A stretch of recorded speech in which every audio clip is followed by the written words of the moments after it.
2023 wasn't a good year for the Carolina Panthers, but I'm trying to make 2024 a better one for myself. Get started on your resolutions with Factor so you're ready for the new year. Factor's ready-to-eat meal delivery takes the stress out of meal planning and sets you up for success in the new year. Skip the grocery stores, prep work, and cooking fatigue. Instead, get chef-crafted, dietitian-approved meals delivered right to your door. With over 35 meals to choose from per week, including keto options, calorie smart, vegan plus veggie, and more, plus over 55 weekly add-ons, you'll have a ton of nutritious and flavorful options to kickstart your resolutions. Skip that overpriced takeout trap. Factor is cheaper and way more delicious than takeout. Get chef-crafted, restaurant-quality meals delivered right to your door, and they're ready to heat and eat in just 2 minutes, which means more time for you. Head to factormeals.com/C350 and use the promo code C350 to get 50% off. That's code C350 at factormeals.com/C350 to get 50% off. Looking for a fun way to win up to 25 times your money this basketball season? Test your skills on Prize Picks, the most exciting way to play daily fantasy sports. Just select 2 or more players, pick more or less on their projected stats, and place your entry. You could turn $10 into $250. Right now, Prize Picks will match your first deposit up to $100. Just visit prizepicks.com/fan and use code FAN. That's code FAN at prizepicks.com/fan. Must be present in certain states. Visit prizepicks.com for restrictions and details.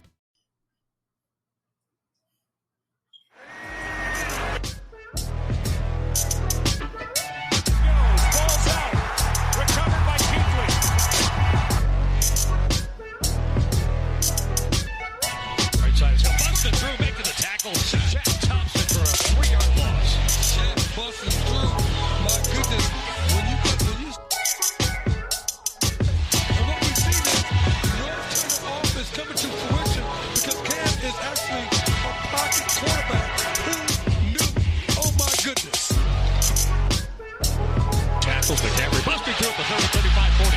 Quick race down the right side. Here he goes at the 50, 40, to the Miami 30, 20, at the 10. A swipe with the ankles. They can't get him. Touchdown, Christian McCaffrey. They can't get him. They can't get him. They can't get him. You can catch us, C3 Panthers Podcast, live every Tuesday night at 9 p.m. My name's Tony Dunn. I'm here. Cody Lashley. How you doing, my friend? My man, the draft is upon us. I am pumped. This is the shit I live for, man. I love it, man. So much to talk about tonight. I am absolutely pumped. The future of the Carolina Panthers will be revealed to us in 2 more days. I'm pumped. I'm happy to be here with the best chat room on YouTube. Tony Dunn, ain't nothing to it but to do it, brother. Let's roll. Every Tuesday night, we chop out the latest Panthers news and opinions from the fan perspective. We, like Cody said, have the greatest chat room on the internet when it comes to the Carolina Panthers. And tonight's show, we're going to get into it, and we're expecting you to carry the conversation. It's episode 19.13. Show's title tonight, and with the 16th pick, the Panthers select... We don't really know yet. We're getting closer to the draft and no closer to the zeroing in, I feel like, on who the Carolina Panthers are going to draft or what this sanitary of most sanitary drafts will produce.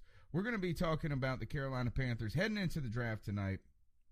We are also back after the schedule release. I know it feels like a long time ago that it happened last Wednesday or Thursday, but it was after the show. We'll talk about that.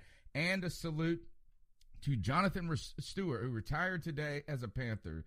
All of that plus a lot of draft conversation along with nightmare scenarios and potential golden eggs that could drop right into our basket or our lap at 16. We'll be getting into all that tonight and your cat calls. You can still be a part of the show using the cat calls line. The number's 252-228-5098. We'll get you in the podcast to join the livest. That's right, the livest, because we're live right now. Panthers podcast on YouTube at this moment. So, Go ahead and smash that thumbs up button. Subscribe. We appreciate it. Get in the chat room. Call the Cat Calls line. Now let's go, Cody. We've got so much to talk about. Thursday, 2 days away. The draft is upon us. I feel like a blink of the eye. It's here. All of a sudden, crap. We got to get the draft show ready to go.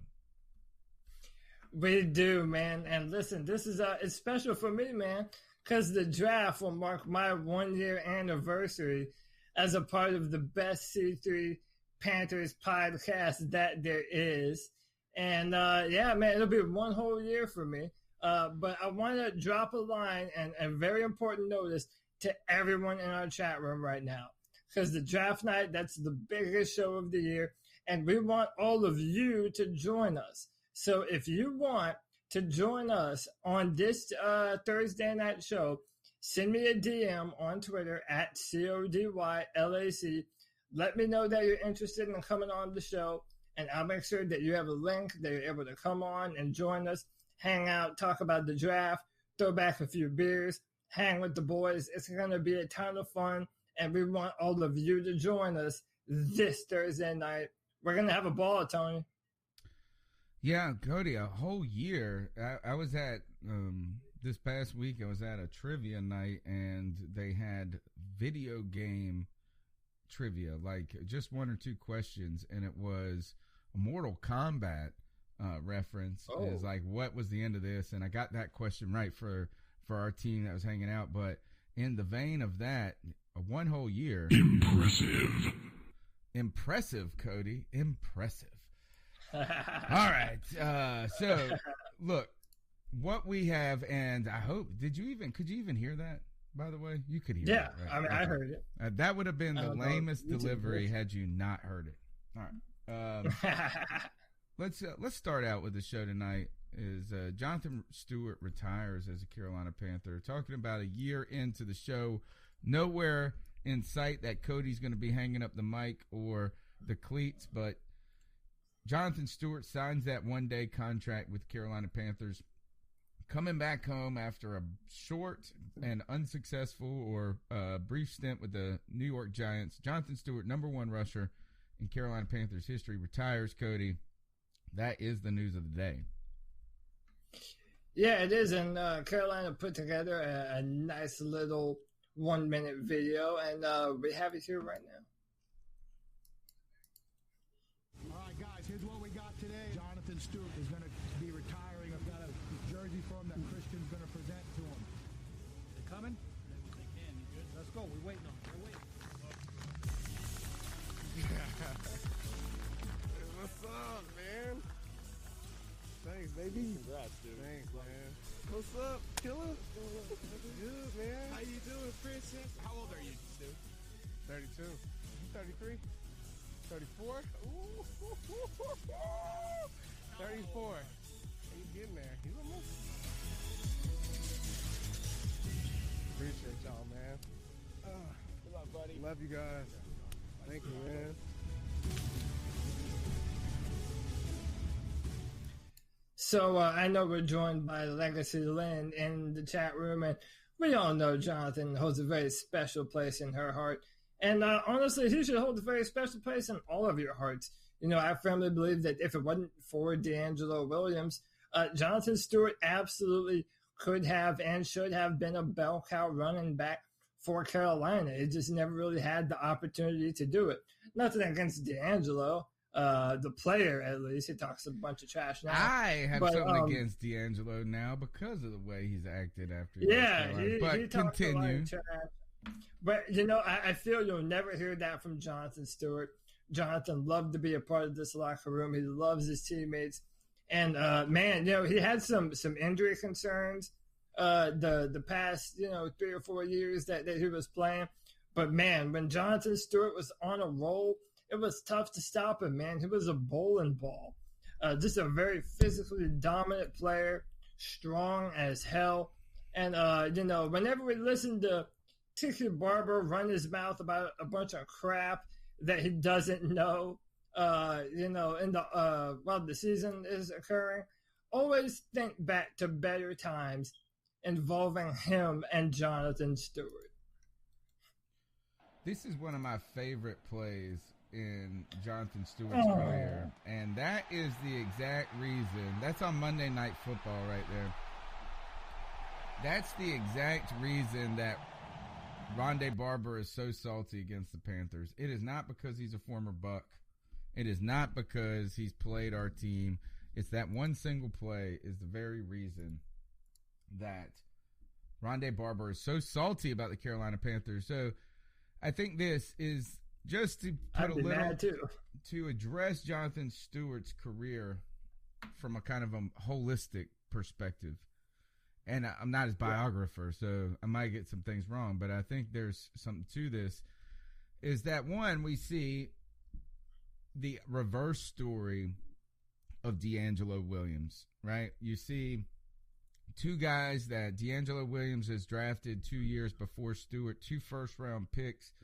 They formed the dynamic duo, right? Thunder and Lightning or whatever it was in maybe 2008 where they just lit it up. You had two 1,000 rushing yard running backs, I believe, that season. But D'Angelo Williams was so popular with Panther fans to start his career and ended his career in saltiness with the fans, with the organization, and ultimately goes out in a way that I feel like becomes less endearing as a player and a story just in general, even the way he continues to talk and act. Now, Jonathan Stewart starts out just smashing dudes in that first season, the first 2 seasons he was around, but then he did turn into serious, he faced serious like foot injuries like he had that were lingering from college to begin. He had problems that kept him out for multiple seasons, right? What I think that Jonathan Stewart's legacy is a miniature version, a lesser version of Thomas Davis's. And that is a player that started out and found success in their career, struggled with injury, and was on the verge of becoming irrelevant, and then comes back and finishes out their career in a positive way that embraces themselves with a fan base and really makes you a likable story, a nice storyline, and a likable player among fans. Yeah, and look how he acted when we essentially drafted his replacement, Christian McCaffrey. I mean, he was a mentor to him. He showed him the ropes. I mean, you know, you see by the video there, they still seem to be good friends and keep in contact with one another. That's a franchise player, man. And, you know, I don't know if Jonathan Stewart will ever truly get the respect that he deserves. I know amongst Panther diehards, you know, it's easy to love him, but in the grand scheme of things, you know, I want to make sure that his name doesn't get lost to time. He was a badass pass protector when our offensive line was always up and down and inconsistent. So he did a lot of blocking for Cam Newton as well as pounding the rock. Jonathan Stewart is a consummate Panther. He's a representation of what our locker room was. And, yeah, man, nothing but love for Jonathan Stewart and wish him nothing but the very best in his retirement. So the way his career started out, just to remind you guys of that arc, his 2008 season, he had 836 yards and 10 touchdowns. The following season, his sophomore season, he had 2009, 1,100 yards and 10 touchdowns. But then you see 2010, he goes out for the season. He had 178. He had 770 yards. He really goes strong. He's like a solid presence, even though he was dealing with injuries all the way through 2011. 2012, when this would have been when Cam's second year, he has 2 struggling years with injury, but comes back in 2014. And really the apex was that 2015 season. I think 13, 14, 15, and even 16, Stewart was a better runner than the Panthers' offensive line was at times. And so the reason our run game was so effective in that stretch was not just a natural greatness. It was Cam Newton's magic and Jonathan Stewart's tenacity that made those offensive lines look better than they were. And that's, again, a testament to Cam Newton and his performance too. as he's been with the Carolina Panthers. Yeah, absolutely. And one of the things that doesn't get said enough, and I mentioned it with the pass protection thing, a running back is a quarterback's go-to best friend, especially in today's NFL. And Jonathan Stewart was that for such a long time. We had an awesome rushing attack in 2015. And hey, let's not forget, don't mean to bring up bad memories, but Jonathan Stewart had our only touchdown in Super Bowl 50, which I'm sure he proudly displays that football somewhere in his house. So, like I said, salute to the man. I love him. He did a lot for us. I hope that in the end of, he ends up getting the credit that I feel he definitely deserves. Yeah, I think this is an amicable relationship that the Carolina Panthers have with Jonathan Stewart. Is a great Panther, and a big part of our success. And when we didn't have him, things were harder. So let's move on to this. It is time to talk about the schedule. It seems like ages ago that the schedule was released, Cody. It is a piece of news that can come in the middle of, or the beginning of baseball and some of that early excitement while Major League Baseball is going on. The hockey playoffs are as hot as they can get right now. The NBA is not interesting until round 2 at the very earliest. So the NFL can dominate a storyline just by telling you the order and the exact dates that we play teams. Cody, the schedule's released, initial reactions, and then we'll kind of see what the chat room has to say. Well, first of all, if you kept up with the entire thing, every NFL team put out their own schedule with their own kind of pop culture references and whatnot. And man, let me tell you, as a video game nerd myself, the Panthers absolutely blew theirs away. I'm not going to play the volume here, but a classic video game for everyone, for every team that we play on our schedule. I loved it. I thought it was absolutely badass. So is that Contra? What is that? What is that game? One was swear Contra's in there. Yeah, Tony Hawk Pro Skater. Yep. One of my all-time faves. That game was was awesome. Madden, this is the original. This is the original Madden. Panthers versus Jaguars using Madden. So, and this one is the year that the Panthers and the Jaguars were accepted into the NFL. Madden 93 or 94. So that's a cool little reference there. FIFA for F.A. Obata when they visit Rich over there in London. All right. Halo for a bye week. We have Oregon Trail. Yeah, that's old school right played there. that You know too, that. I know about that game. Yep, absolutely. That one. That might have been WWE. Tecmo Bowl, maybe not. Yeah. WWE, Pokemon Go. I like this one coming up. Golden Eye was my favorite. That's a tip. Here it is. Golden Eye was the shit. Yeah. Yep. This is like always. I never had a 64. Always excited to go. Super Mario. That's Mario Kart, right? Yeah. Pac-Man. Pac-Cam. Is what I said. Yeah. There's a lot of layers to this video right here. Sonic the Hedgehog. I was wondering, I want to know if that one game where he had to, when he swung over that slick, what was that Contra? Here it is. This is Mortal Kombat. This is Mortal Kombat, yep. So, but he was jumping over the pits? Yeah, what was that? That's Pitfall. Okay, Pitfall. They needed Contra in here because we all knew the up, down, left, right, A, B, select, start, cheat code. Yep.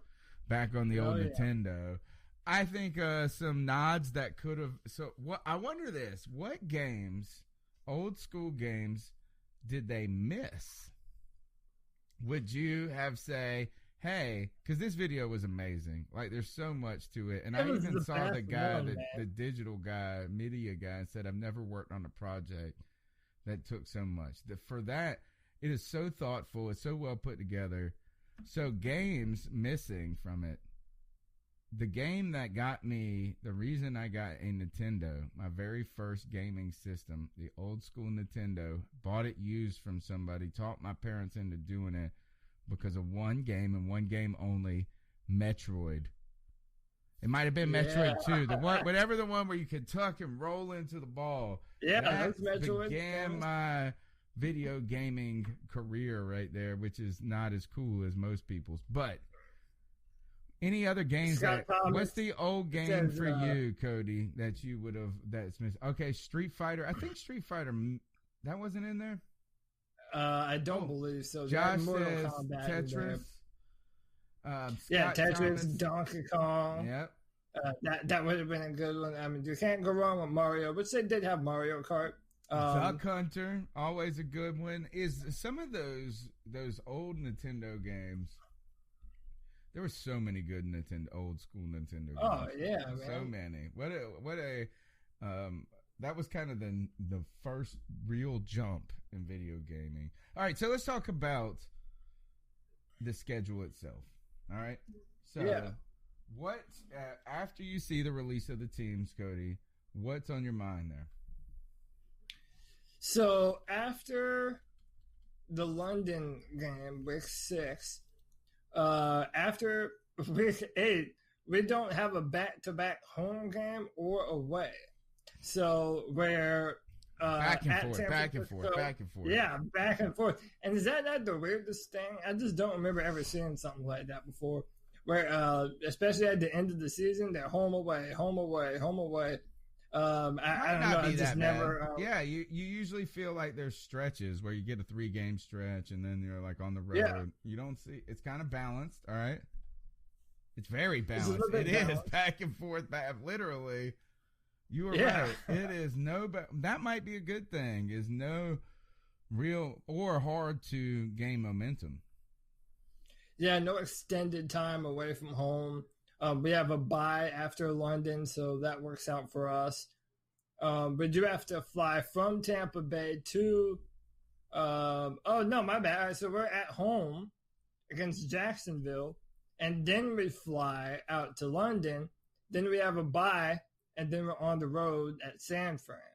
So in my mind, that might be the toughest part right there, right around between weeks 5 and 6 through 8 maybe. Other than that, Seattle we have at home. The travel isn't too strenuous for a lot of the season. That's kind of what I'm seeing. Well, last year? 1 year recently we traveled the most, like east of Mississippi River or something. Like we still traveled a ton, and we didn't go that far. Like we didn't have a lot of West Coast trips, but we still had a lot of miles on the tire. I felt like it might have been last year. All right, so things that stick out to me about the schedule. Number one, facing off against the Rams is a nice challenge to start the day, to set the tone. You can win that, make a statement game about the season potentially, or at least alleviate some concerns. The Rams are going to be hungry coming out of the Super Bowl with a loss. There's a lot of interesting storylines there for me, and Todd Gurley, the hometown boy, who I still continue to go back and say something was up with the McVay game plan, because all signs right now pointing to Todd Gurley still being a large part of their offense. So yes, maybe they wore him out. They rode him too hard. But so there are storylines surrounding that Rams game that's going to be interesting. Will Cam Newton play? Will he be ready? Did you hear that they're saying Todd might have arthritis in his knee? Did you hear that? I saw that, but I would think every player has arthritis in their knee, to be honest. I don't think every player does. Yeah, man. Like it's kind of like saying if you have asthma, like that asthma, there is chronic asthma, but like anytime you basically have any inflammation of like your lungs, it's asthma. That's what the doctor told me once. It's just whether you have it chronic or not. So, like, I believe every player in the NFL has arthritis to a degree. Maybe, but I know you and I were flabbergasted last year at the usage of Todd. And to me, if that is true, that does say a lot about Todd and his health. And the fact that they just paid him all that money, the highest paid running back in the NFL. Listen, man, what worries me, or not worries me, and this kind of starts the draft talk a little bit, but depending on how we retool our offensive line, we're going to see who they are, man, right away. Aaron Donald right in the middle.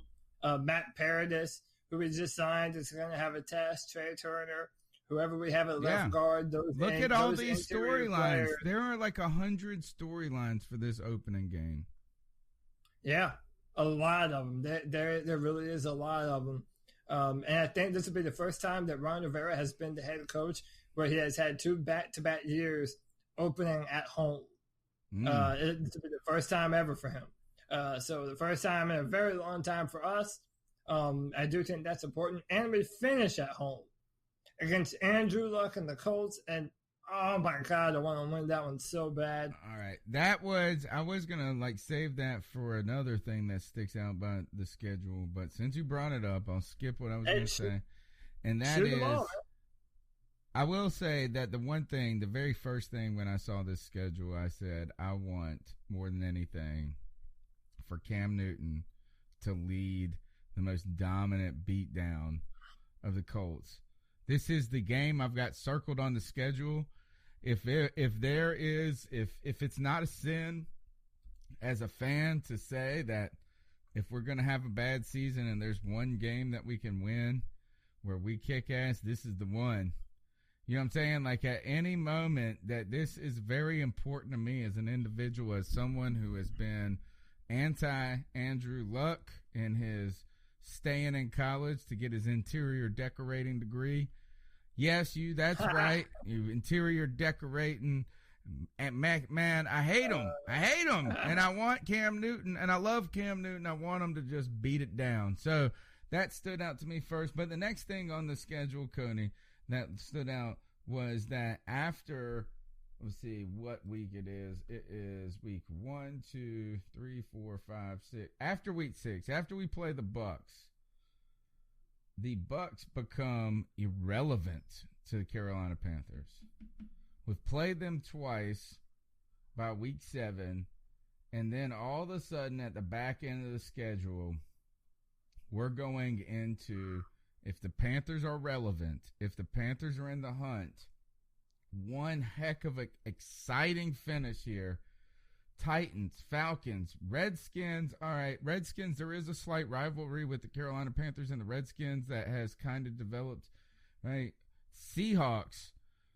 I would argue that this is one that the Panther fans want to win. They're circling that. Saints. That back end of the schedule gets exciting as soon as the Tampa Bay Buccaneers become what they are, and that is irrelevant. I mean, unless this is finally the year that Bruce Arians sprinkle some of his magic juice on Jameis Winston, and they become the dominant team they were supposed to have always been. Hey, I don't know. I do agree with you though. So a few things. Seattle. I mean, that's been one of our biggest rivalries outside the division, right? It's a meaningful Every time we game. played them, it's a meaningful game. And we've had a back and forth with them for I didn't even read time. it right, Cody. I didn't even read it right. I was looking at the schedule right. It goes Titans.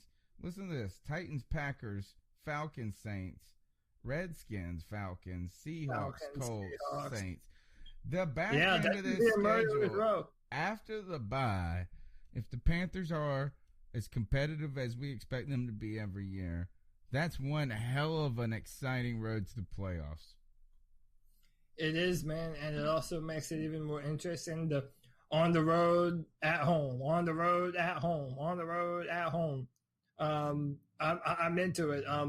Going into Green Bay, we've beaten them the last 2 times that we played them, but it's been here in Carolina. So going up to Green Bay and shutting up all the cheeseheads. We lost last time we were in Green Bay. I'm pretty sure we lost when we were in Green Bay, and the Cam Newton snatching the Green Bay sign that somebody was holding up and throwing it in the trash while it was a home game 2 years ago.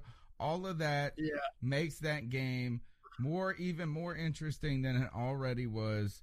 Aaron Rodgers and his big jerk ass getting everybody fired.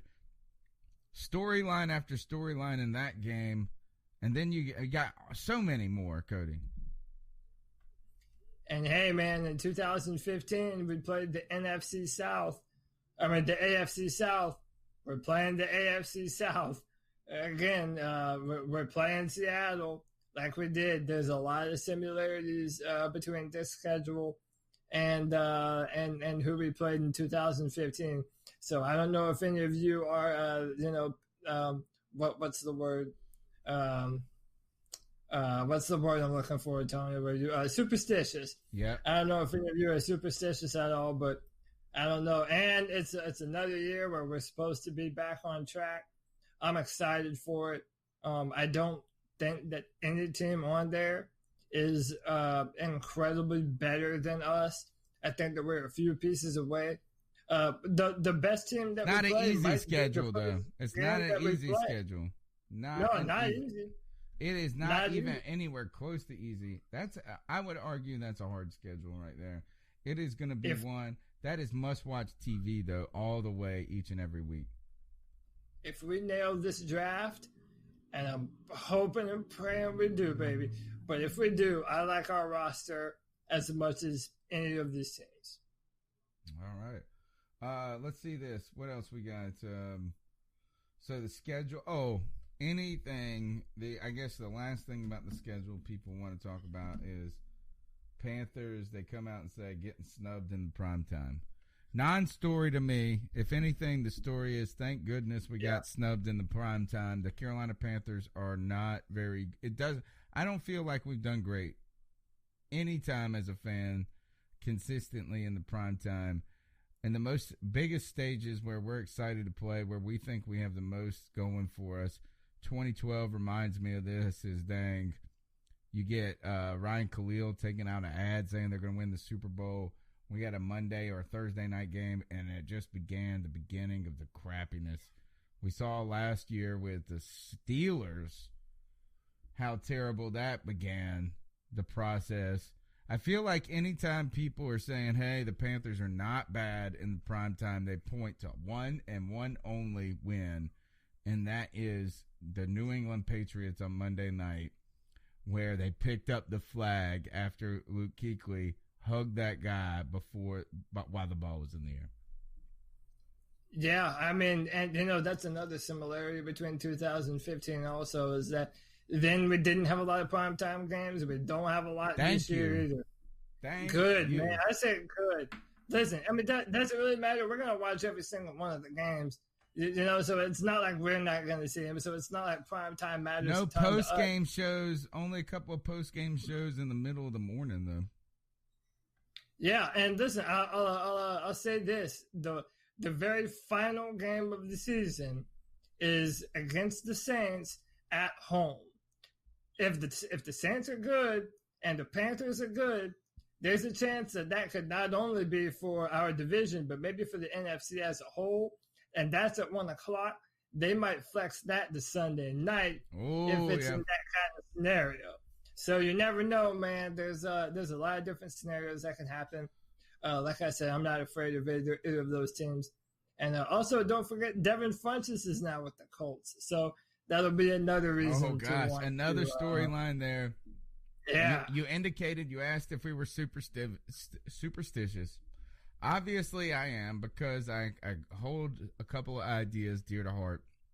One is that the Panthers aren't very good in the prime time. Two is I love the black-on-black uniforms more than anything, but it always seems like we lose when we're wearing those. Number three was, hold on, I had a good third one. Oh, don't draft wide receivers from the University of Southern California. Also going back to some Panthers. That's Panthers superstition for you right there. 101 from Tony Dunn. All right, so we've got that. We've gone from Jonathan Stewart through the schedule.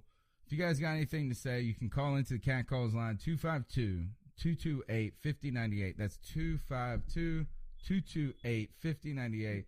Leave a message. We'll get you in the podcast a little bit later.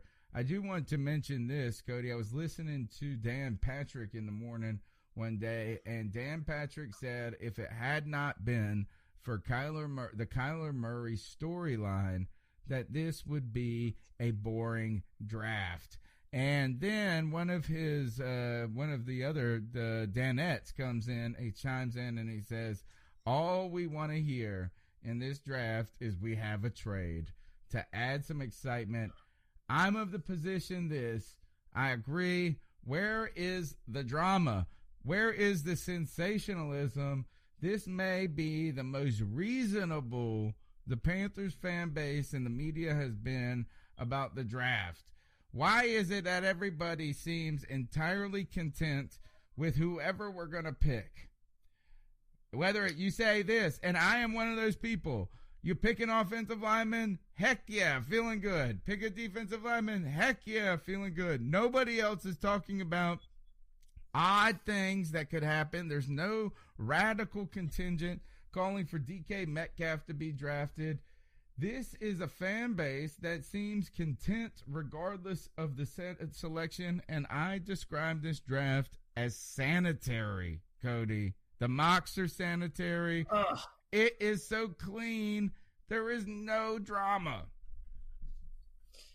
Tony Dunn, you know what? Me and you are like a Sunday night episode of Game of Thrones. You and I are a song of ice and fire because we could not be at further ends of the spectrum, my man. I am so excited for this draft and this draft in particular because I believe that we are in a prime position to draft a badass player. There are so many players in this draft that I would love to have as a Panther, and that actually seem like there might be a plausibility for us to draft them this year as opposed to other years past. Names that you all know, like Jonah Williams or Andre Dillard, Cody Ford, Brian Burns, Cleveland Farrell. There are so many players that are on the board, and the Panthers have had interactions with all of them. They've had visits with them. They've had private meetings at the combine with them. All these players are guys that I've watched a ton of film on, and I think they make us a better football team right now. I have not felt that way in years past. So is there a bunch of crazy drama? I mean, maybe Kyler Murray, whatever, man. And now there's even talks. Let me go ahead and pull that up from Albert Breer, that the Panthers are interested in moving up to secure one of the offensive tackles in this year's draft. They want to make sure that they land one of them. Here is your sensationalism here. But yeah, then, man. Here, you see Albert Breer put this on a national site. Monday morning quarterback, it seems like maybe he has some insight.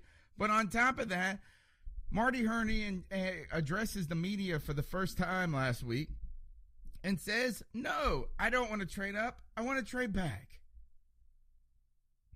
And we were like, hell yeah, that is my point. Even this is the one example of any type of sensationalism surrounding this draft regarding the Carolina Panthers. And nobody even believes that it is even plausible. Like, it is so, we're like, hey, we feel like we're in a good place. And, all right, so let's go to the chat room here. Some people say this is because so many holes on this team, right, is that potentially like, hey, we're okay. You do this, we feel good. You do this, we feel good. But what would it take? There's got to be something crazy happening in this draft. Is somebody dropping out of the top 10? Are the Panthers going to go and pick a cornerback and freak you all out in the first round? Do they draft a quarterback in the second? There are storylines through the sanitation that are murky. But to me, Cody, let me ask you this. What is anything that could be exciting that happens with the Panthers or be upsetting that happens with the Panthers as we are 2 days away from the draft? So, okay, I don't know about a lot of you in the chat. As I've scouted players, a lot of people are really high on Byron Murphy, the cornerback out of Washington.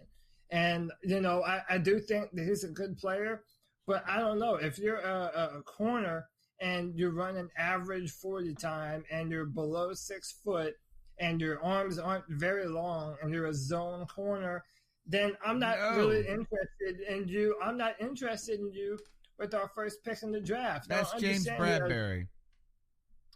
I mean, that's not even as physically impressive as James Bradbury. He was under 6 foot? under 6 foot. Oh, well, yeah, that's not even, that's even worse than James Bradbury. Yeah, so, I mean, he's a zone corner. He has flawless technique. But I don't know. I'm just not into that. If it's a Greedy Williams, who is a tall, long, shut-down corner, I might not love the pick, but I would certainly love it a hell of a lot more than Byron Murphy in that scenario. There are picks and players I would love. Then at 16, where we're at now, there are players that I would love to trade up for if we do end up trading up. And then there are players that I like the pick, but I'm not in love with it. So I've kind of broken it down into tiers as to who I'm high on, who I'm low on. But the players that I'm high on that we have a potential to draft, a lot of them are very feasible for us. So I'm pumped, man. I'm absolutely pumped for the draft coming up. All right, so back to you then. We're on the clock. We make our selection. What name do you not want to hear? I don't know the names well enough.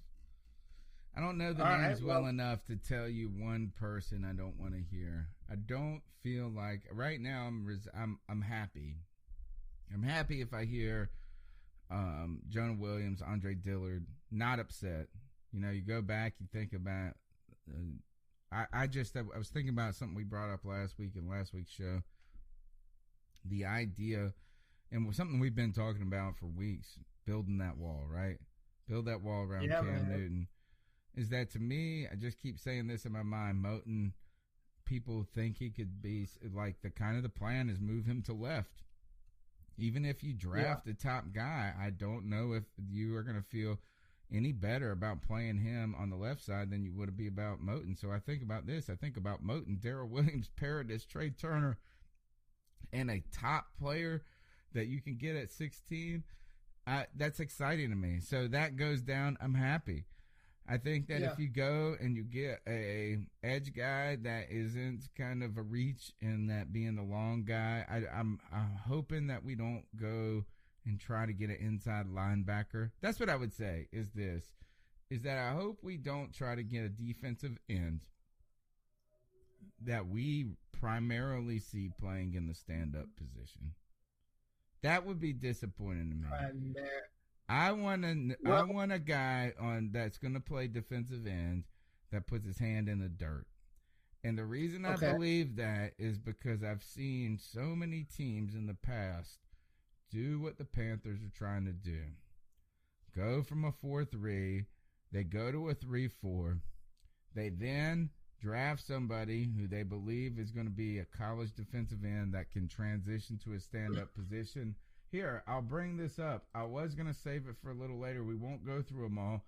But in 2012, the New York Jets did this, and they drafted Quentin Coples from a former UNC Tar Heel to be this exciting stand-up, potentially kind of a Julius Peppers-esque player who is going to automatically be in a 3-4 system.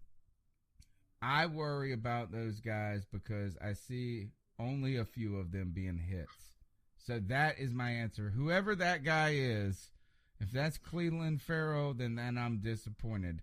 But if you tell me he's going to be a guy that can put his hand in the dirt and set the edge, I'm fine with it.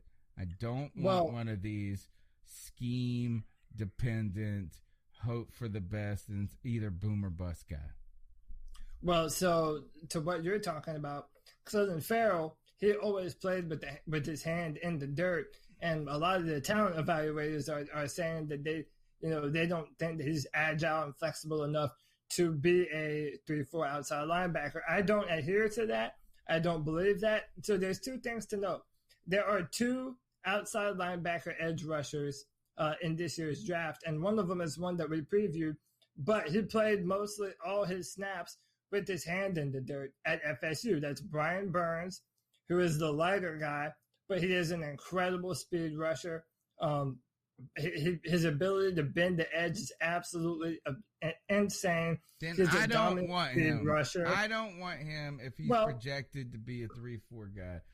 And but he's not, though. I mean, he's played all over. He has proven that he does play with his hand in the dirt, and he did so effectively. The one hesitation I do have is something that Carl Van says in the chat room. I've seen offensive tackles from Louisville and NC State just put him in the dirt. I mean, he doesn't set a physical edge, and that's an important part of the position. Everyone talks about, hitting the quarterback and getting pressures, and that's very important. But, especially in today's NFL where the running backs are bouncing around, taking it outside, jet sweeps, you have to have a defensive end that sets a physical edge, and that's one thing that does worry me about Brian Burns. I think I would be floored if the Panthers, what are the one name I don't want to hear is it's a position. I just truly don't want to hear anything other than offensive lineman or defensive lineman. And I want to know this, Cody, is what would be the one, is there any position, and this is the sanitary part that I am talking about that comes with this draft right here, is that it's so sanitary at this point that Montez Sweat in a draft that I just looked at had dropped to 21. You had seen, you saw players too, like DK Metcalf in the mid-20s. And then we were so excited by their figures. What I'm saying is that we're not even upset that nobody, like when DK Metcalf passes by, not going to be upset. Montez Sweat at 16 is interesting to me. I don't know why this isn't a larger part of the discussion. What's that? Montez Sweat versus Burns. Like, how about this? Is Montez Sweat versus Burns? Is right now Montez Sweat has dropped tremendously. I just looked at one draft, and he was in the 20s. So we're sitting there at 16. We hear Burns is too small. We hear Furl is ready for the pros. Montez Sweat seems all of that plus more. He's in the 20s. Are you happy with that? Or are you disappointed? Are you smarter than Montez Sweat? No, here, I am happy about that. Sweat or Sweet? There's a distinction that everyone needs to understand. All of these edge prospects, I mean, okay, so there are talks that we might trade up. If we trade up, I want an edge rusher. Just because I think that having Nick Bosa on this team would just be overrated. Insanity, no, I don't want him. No, he is not. I override you on this. I have watched too much film. Nick Bosa is a badass, man. His mom could be an NFL pass rusher if she wanted to, man. That whole family, is insane, dude. I mean, I that would be in my mind, the perfect pick for us. But to understand that pass everybody but Burns, Bosa, who is a surefire bet in my opinion. All of these players have their downside. They're not finished players right now. Josh Allen has no inside moves at all. So if he doesn't beat you around the edge, and if he doesn't beat you with the hands, I don't want him. There's nothing for him. All right, how about your boy Montez Sweat? When he doesn't beat you with a bull rush, badass to the it's top not team. about look. When he doesn't beat you with a bull rush, man, it's not hard to stop him. It's really not hard to stop him. I've seen him hung up a lot playing against tackles in the SEC. He has no backup plan. So a lot of these players are very raw. And you have to understand that no matter who we're talking about, there are going to be some development that has to happen with just about all of them. So, and it doesn't mean that they're not worth it either, man. Burns put on some more weight, set the edge. I have no doubt he'll be a badass player for a long time to come. You just have to understand that all of them have their strengths and all of them have their flaws. So sanitary. It's all about it's sanitary. It's so sanitary right now that you just assume Bosa is going to be great. You just assume it because he got the name. His brother's pretty good, and he looks all right in college. It's so much harder in the pros. We thought Matt Khalil was going to be good when he came out of college, too. He had a great rookie year, and he stinks more than anybody. But listen, man, Joey Bosa has the most complete arsenal of pass rush moves and violent hands that you'll ever see in a defensive end. The man knows how to get off of a block, and his bend is incredible. I mean, that's a player. Listen, man, from his uncle to his dad to his brother, they've all proven to be successful NFL players. And Joey Bosa, Nick Bosa rather, grew up in that kind of environment with his brother and his dad. The man is going to be a badass pass rusher.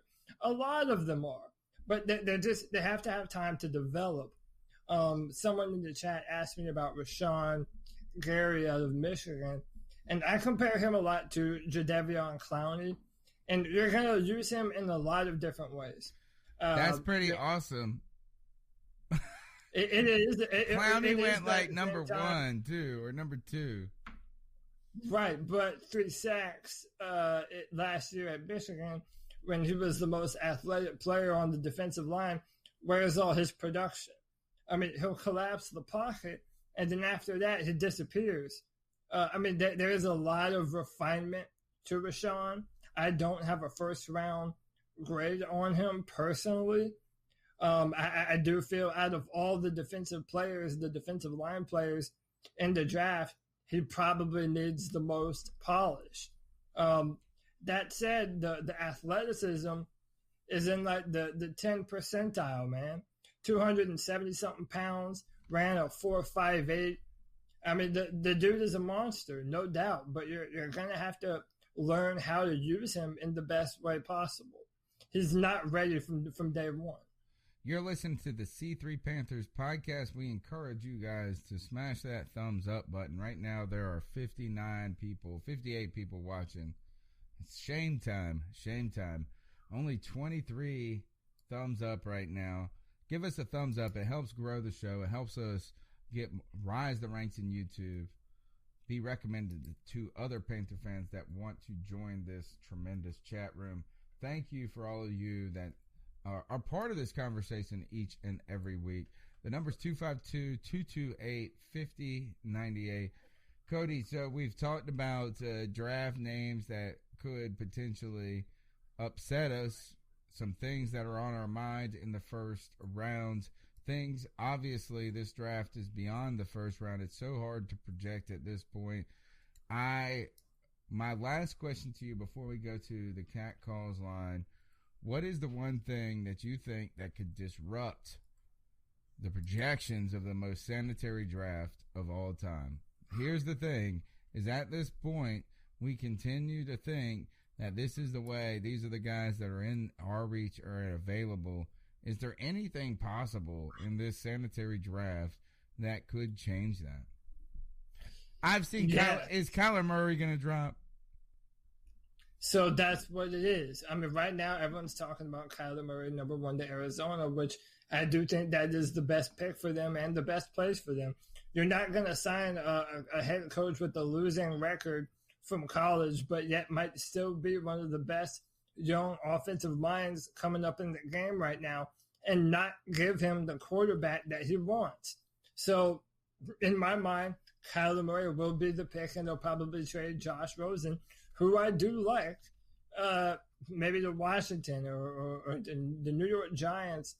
That could be a destination for him. But if it is true, there are rumors going around right now that that's all fake, and they intend to take Nick Bosa with the number 1 pick in the draft. And if that is true, man, everything's going to fall into chaos, because where does Kyler Murray go from there? Do the Raiders pick him up and say they're done with Derek Carr? Are the Giants and our old GM, Dave Gettleman, finally going to pull the trigger on another quarterback and prepare for life after Eli Manning? I'm absolutely positive, in my opinion, that Kyler does go number 1 to the Cardinals, but I'm just I don't know. Outside of that, it would have to be some monster trade-ups into the top 10. And right now, there are a few culprits. of which we might be one of them. But that's not even going to happen. I guess the only team that could make this draft interesting to me, maybe two, the Giants not picking a quarterback in the first round or some point, finding their solution might be kind of interesting. But maybe Oakland. Oakland continues to be the only team that we think could do anything wild. And I think Mike Mayock plays it conservative in his first year as GM. I don't know. You have 3 picks and you're getting ready to move your franchise to Las Vegas. You better come away with some badasses. You have 4 picks in the top 35. Just pick them all, man. Just pick straight 4 badass players. That's what I would do. That is exactly. I wouldn't trade nothing. I would pick 4 jokers straight on up that are going to be guys that we're going to get 3, and 3 of them in 3 years are going to be Pro Bowlers. So, Legacy wants to know where I think the quarterbacks will go and where I think the Giants might pick. I think the perfect pick for New York is Dwayne Haskins. And all the talk that you hear is that Dwayne Haskins is falling in the draft class. And I want to come out very staunchly right here and say something. In 2016, I believe it was, everyone knew that Deshaun Watson was the best in the draft, based off of their play tape. But then everybody sifted through the film and they devalued him and they're like, oh, it doesn't have the arm talent, doesn't have this and doesn't have that. And look what happened. Deshaun Watson was damn near the offensive rookie of the year. Because he's black, man. I'm telling you. But I'm telling you, man. These guys are black. And it's the only common denominator. It is the only common denominator. And the same thing is happening to Dwayne Haskins this year. I am telling you, this year, Dwayne Haskins is going to be in the running for Offensive Rookie of the Year. His understanding of the field is some of the best I have ever seen out of any quarterback to ever come out of the draft. He has a powerful arm. He knows how to survey the field. I'm very high on Dwayne. And then after that, Drew Lock. I have Drew Lock to Denver and have him sit under Joe Flacco for another few years. And the potential on Drew Lock might be higher than any other quarterback in the draft class. So it'll definitely be interesting to see what happens with the quarterbacks. I am so befuddled by the quarterback situation this year.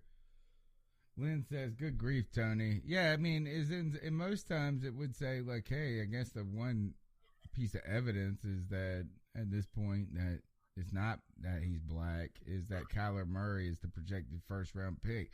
But I also think that the Cardinals are just idiots at this point. I think it's premature to give up on Rosen. I think that you wasted a draft pick last year if you picked somebody that you didn't truly believe in. That's a sad storyline to me. But I think actually Haskins is that it kind of reminds me, like you're saying, Deshaun Watson. I felt that year Teddy Bridgewater was pretty amazing out of that class of guys. And then they're like, well, let's pick Blake Bortles, number 1 from a nobody. You know what I'm saying? So is that if Kyler Murray wasn't, I don't understand the Haskins thing. I'm surprised he's not the number 1 rated quarterback in this draft, to be honest. So he's not very mobile. He ran a 5-second 40-yard dash and then cramped up after his first run. And yes, you did hear that right. A 5-second 40-yard dash. That's offensive. That's offensive lineman slow. But it doesn't really matter though, because not every there's this tendency now when you look at Cam Newton and Russell Wilson that everyone has to be able to leave the pocket and run around and throw off platform. And yeah, that's nice to have, certainly. So but when you're mobile, you can't be a real quarterback. You know, when you're a Cam Newton or this, you can't be that quarterback because it's your athleticism that makes you great. But when you're the black standstill quarterback, you can't be great because you're not mobile. Well, I do know this, though. I compare him a lot to, I say Ben Roethlisberger. I obviously think that he is a more stand-up person than Ben, but his ability to be able to stand back there and deliver the football He's a powerful guy. He's durable. I'm higher on him than a lot of other people. And my final take on a quarterback, if Daniel Jones, the quarterback out of Duke, is a first-round quarterback, that's when you know the madness is at an all-time high. Exactly. Amen. The madness is at an all-time high. I would never, ever, ever spend a first-round draft pick on someone that makes that bad of decisions throwing the football, doesn't have any real arm talent. And you know what? He'll probably be drafted by the Giants at 17. No, he won't. That all the reports are is that Dave loves him. He had the same coach as Eli Manning and Peyton Manning, and he's such a smart guy, dude. He's so not down smart. He's not a smart guy. I listened to an interview with him, and he was and central. I'm not saying he's dumb. He's not this cerebral mug though that people are comparing him to. So it's what was the Duke guy's name again? Daniel Jones. Locke, the Locke guy. No, that's not Duke. That's Missouri. Right. He sounded more refined and like. So I listened to a podcast. I forget which one. I think it was Move the Sticks, Bucky Brooks, and they talked to both of them. And I would say this is that I was more impressed with Locke just from the podium position. So I would think that that's crazy. And of course Dave Gettleman's going to do something that makes you wonder if we're all crazy. You're listening to the C3 Panthers podcast. You guys are killing it in the chat room tonight. And now we want to hear you kill it on the Cat Calls line. The number's 252-228-5098. Cody, I think we got to get in here and see what the fans got to say. So what are your thoughts on catcalling? Yeah, it's pretty. You shouldn't do that to somebody. And how did that make you feel? Very uncomfortable. So how do you think catcalling makes the person feel? It feels good, like. Who's that cat sitting in the back corner with his face buried in the snow? Who's that kid that can use one?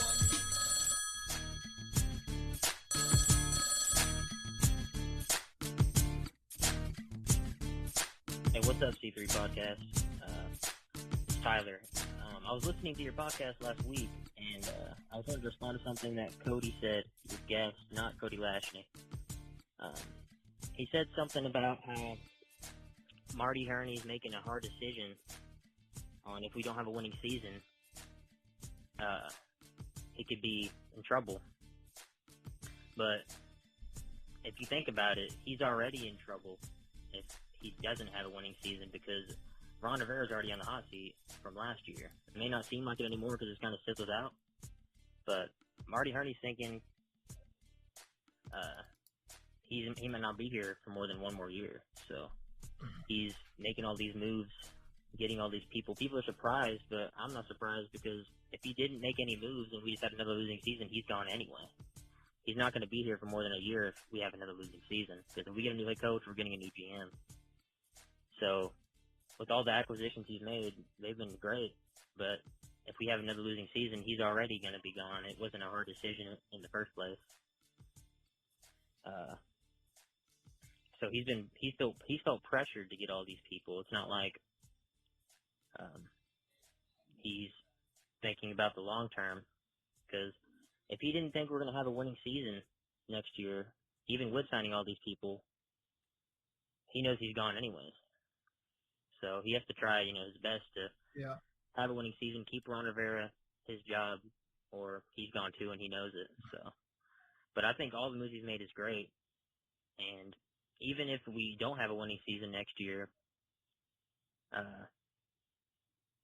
he's tried his best to have his to make us a good roster for next season. So that's all I got to say about that. I was just responding to the Cody from last week's podcast, but I love the podcast, guys, and keep pounding. All right, thanks for that call right there. And Cody, this is something that we've discussed on the podcast in the past, is that that clearly that with David Tepper coming in and buying this organization, continuing on with Marty Herney, which we thought that there was an opportunity, like you were calling for, rip the Band-Aid off, start anew. It did not happen. Yeah. Marty Herney is the GM for one more year. Ron Rivera, there is continuity. There is, we've seen some positive things coming out of 2 off seasons from Marty Herney. You can't dispute that Ron Rivera has been one of the most successful coaches, the most successful coach in Carolina history, even as all these other teams were reaching for quarterbacks. But the point that was made by the caller that was, I think we absolutely agree upon, is that the seats are warm for these guys naturally. Marty Herney, obviously, and next, Ron Rivera. You go one, you go both, maybe. So there is a certain pressure intrinsically at this point that comes with Marty Herney and Ron Rivera's positions. Yeah, absolutely. And also, I think it kind of pertains to something that we were talking about last Tuesday night. And is if the Panthers use a second-round pick on a quarterback, then you're building for – that means Marty Herney is building for a future that he might not even be a part of. You know what I'm saying? Makes it sound strange, right? Is that if we buy into the call, if we buy into really the position that we've held right here, that seems like the least pick you would want to make if you're trying to win anytime beyond or any in the near future. Yeah, I'm just, if I don't genuinely believe, especially if the Panthers are looking to trade up, they might lose that second-round pick in the process. So I just don't know. I think that fear is a little bit overblown, but, man, let me cross my T's and dot my I's, man. Well, I think – all right, so I reached out to Jonathan Jones, works for SI now, but formerly with the Charlotte Observer. I asked Jonathan Jones about this. Is there any kind of pressure, subconsciously – that comes along with just, man, we need something out of Rivera and Herney that's trending in moving the needle in a positive way. He said he would be surprised if a guy sacrificed their professionalism for their immediate concerns. Now, I thought that was a very optimistic response in some ways.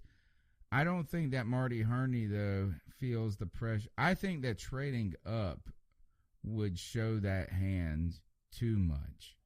That we feel like, that doesn't make sense because you're also being so aggressive that it might have the opposite effect that you hoped when it comes to Tepper. I think that Marty Herney, though, if you can pass on a quarterback, is that's in his interest. His interest is for Cam Newton to be healthy this year. His interest is for him to get some impact players there and let the other guy 2 years from now worry about the rebuild. And listen, this is something else. If Cam Newton, if his arm is really that bad and they just do not trust that his best days are ahead of him instead of behind him, dude, there are quarterbacks coming out in the next 2 years that are some of the best prospects maybe to ever come out. Trevor Lawrence from my Clemson Tigers. People are already talking about the XFL offering him a ton of money to forego his junior season and play for a ton of money over there. Dude, the hype train for a lot of these players they're already rolling right now. So if Cam Newton isn't the guy, I don't want Will Grier to be his backup or to be the guy that assumes the role and to. It doesn't move the needle enough. It doesn't move the needle enough. How do you go from Cam Newton to Will Grier? Come on. That's you don't do that to this Panthers fan base, man. So. Right now, you bet all your marbles on Cam Newton's health. I think Kyle Allen showed a lot of promise last year. I believe he had a better arm than Taylor Heineke. I do not feel that you need to spend a premium pick on a player that you hope never sees the field. And I believe that's sort of what Cody from Virginia was saying last Tuesday night. All right. Thanks for calling into the show. The number's 252-228-5098. Let's keep going on with these calls here. What's up, C3 Podcast? It's Tyler again. He's back. What's up, Tyler? Tell you guys what I think's going to happen in the draft. Let's see what you got. Yeah, man. Draft where we traded up to number 3. I thought it was crazy, but I came up with my own little mock draft, and I was wanting to see what you guys think. All right. So, Give as it. we all know, Ron Rivera and Marty Herney don't get us to the postseason, they're probably going to leave. So I think Marty Herney's going to make a splash in the draft and trade up. That's my prediction. I'm going to tell you from one to where I think the Panthers are going to pick. So 1, the Cardinals are going to pick Kyler Murray. San Francisco's going to get Nick Bosa. At number 3, I think the Bengals are going to trade up and pick Dwayne Haskins with the Jets because I know the Jets want to trade back. Woo! I like that. Andy Dalton want to get his shit ass out of there and get Dwayne Haskins in. I like that. At number 4, I have the Raiders picking Quentin Williams. At number 5, I have the Broncos trading up with the Buccaneers. Pick Drew Lock. All right. I'm pretty sure. I hope this is the draft. This would be so exciting. It's a perfect spot because at number 5, it's pretty rich for a linebacker. So, and the Broncos want to get ahead of the Giants to get Drew Lock.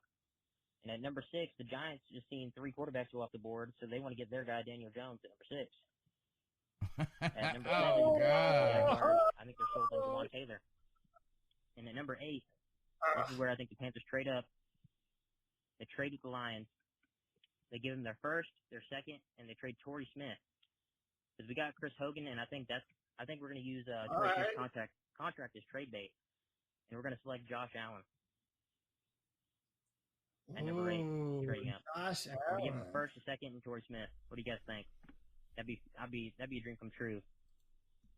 All right, look, I'm just gonna say this, Cody, because I'm gonna let you comment on the actual player. Is that I hope that is exactly how round 1 goes, because if so, it is the least sanitary draft in the history of the world.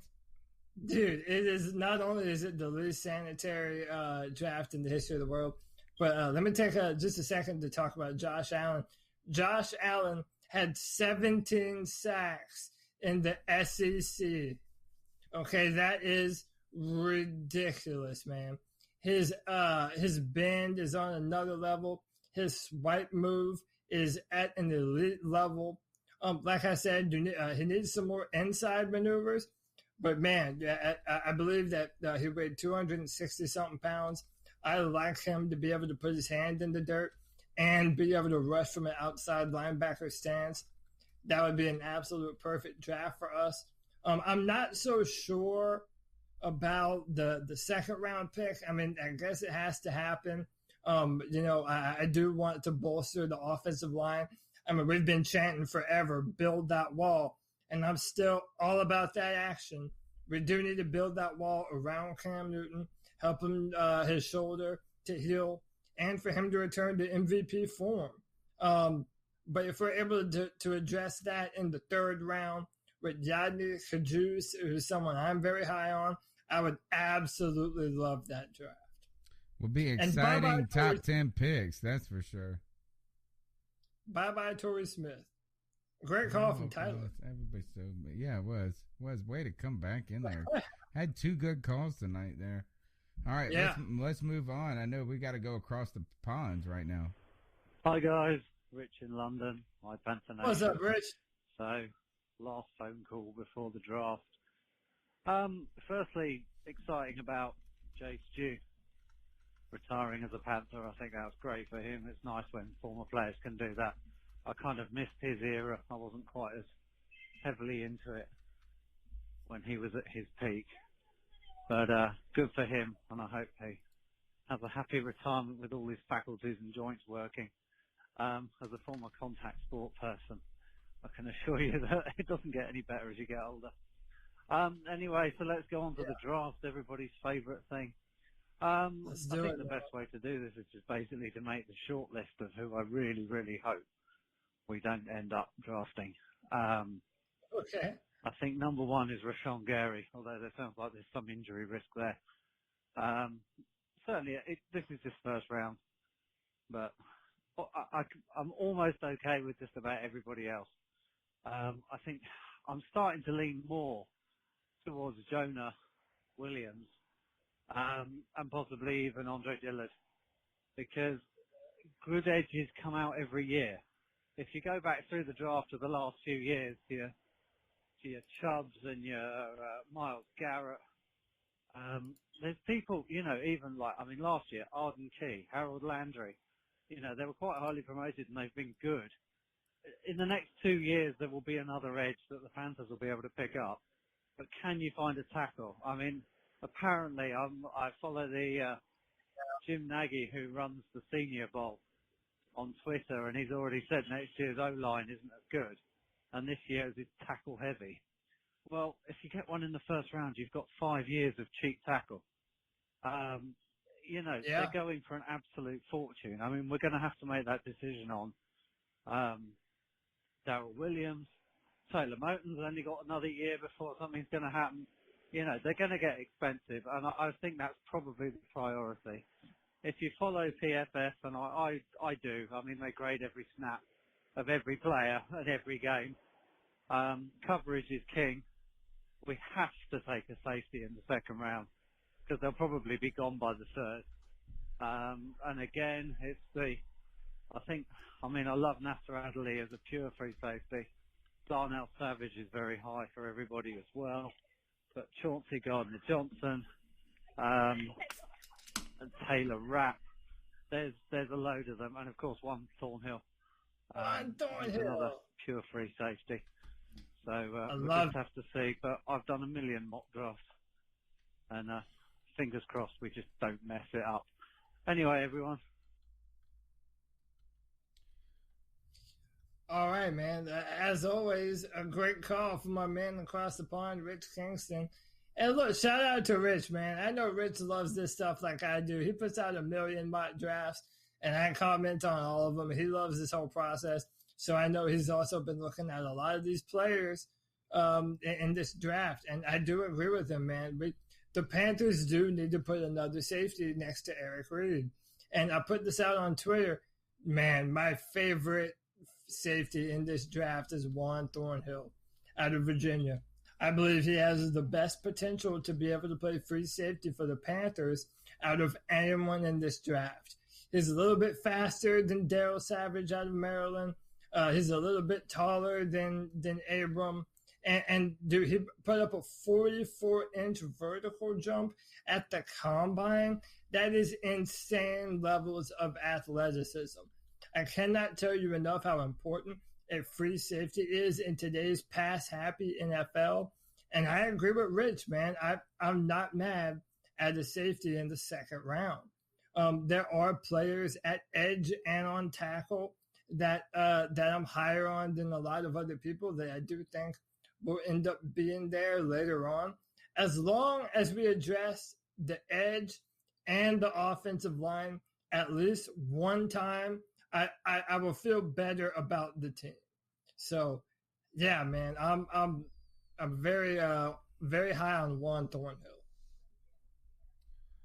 So, Cody, you've thrown a name out there. We're gonna do a little segment later. I'll just ask you this: is that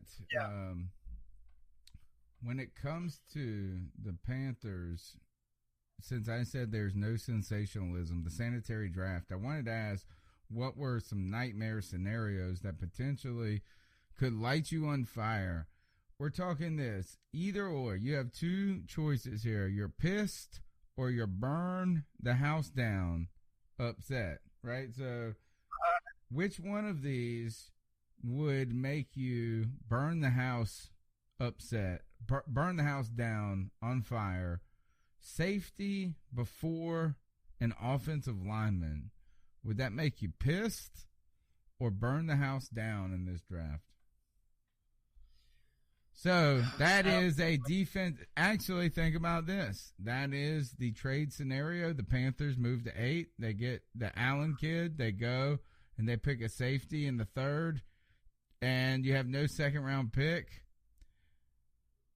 there's that scenario right there. What is it? Is it if you see a safety so in a Carolina Panthers jersey before an offensive lineman, are you pissed or you burn the house down upset?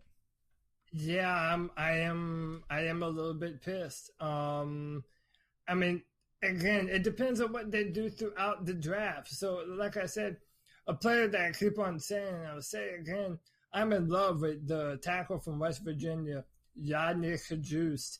I believe he's an absolute mauler, and some people have him as maybe a third or fourth round pick. So if we did that, you know, and traded up, got Josh Allen, and then picked maybe a Thornhill and a Yadni Kajust, man, I'm in love with that, and I'm not as mad as I was before. But if we don't address the offensive line until the fourth or fifth round, yeah, I'm going to be a little bit upset because of something that Rich said during that call. This year, the tackle and the guards are going to be a lot better than the years to come, by a lot. So why not grab the more premium position of importance right now than put it off until later? So, yeah, I'm 100% with Rich on that one. I would want an offensive tackle a lot earlier than that. Pissed or burn the house down if the Carolina Panthers were on the board at 16, Burns and Furl are there, and they go Furl. I mean, listen, man, everyone's going to say that. Are you burning the house down? I feel like you're such a Burns guy. You got to burn the house down at this point. That's more than pissed. I'm not burning the house down. Okay. I really like Brian. And listen, everyone knows I'm a Clemson fan. It's not a secret. And people might say that I'm just being biased toward my team. But listen, I'm telling you, my comparison to Cleveland Farrell is Bradley Chubb and Frank Clark, who just got paid a ton of money. They're talking about 9, 10, 13 sacks a year from that kind of player. I mean, I feel the non-athletic tag has been so overblown on Cleveland Farrell. He is a consummate professional. He fits in well with our locker room. He comes from a military background. The man knows how to work for what he wants. That he will never, ever stop trying to perfect his craft. And is a much more powerful player. As I said before, Tony, I've seen no-name offensive tackles put Brian Burns in the dirt. I mean, the difference in strength between Burns and Farrell is night and day. Farrell is a three-down lineman, whereas, you know, a lot of people compare Brian Burns to Vic Beasley for the Falcons. And he's primarily a speed rusher. So does it offer anything outside of that? Sure, maybe, but you're depending on him adding a lot of bulk over the next season and the off season. So I would love Farrell at that pick. And I know a lot of people would hate it, but let him be mad. I'm confident that Farrell is going to be an awesome defensive lineman. So, cool discussion with Ken in the chat room. He went to Auburn while Bo Jackson was a running back there. My in-laws were at UGA when Herschel Walker was there. Every now and then you get these special athletes. And Kim was discussing in the chat room just about how insanely amazing Bo Jackson was. And I'm not going to fight that point one bit. Is that intensely it's insane. I think that it was a travesty that we saw them try to recreate the Bo Jackson ad with Kyler Murray and his little ass. Nothing the same, but he was talking about Bo and these stories, basically all the things that the stories are true. There's one thing about Bo Jackson that I love, and that was one time, this was in the early 2000s, I'm listening to Jim Rome. He's at the apex of his career probably. He's got a radio show in L.A. He may still.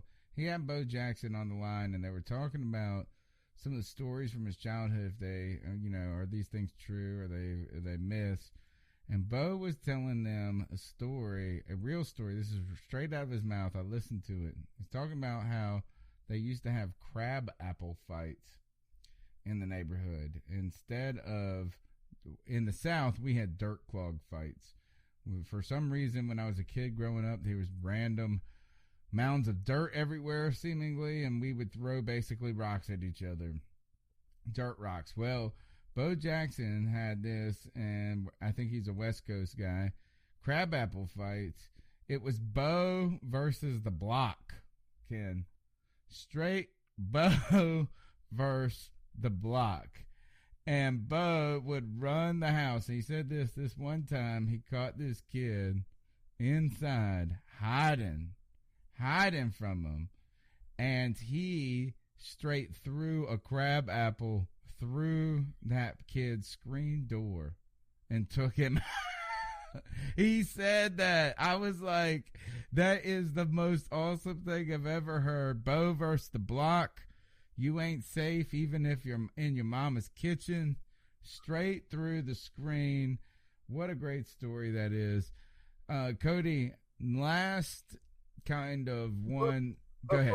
Before I move on, I want to say one more thing about Clelin Ferrell. They did a poll a few years ago about what do offensive tackles hate the most. And they said, yeah, speed rushers. But then they also said a guy that can fake to the inside, change directions on you, and move in. It messes up their whole pass set and how they attack.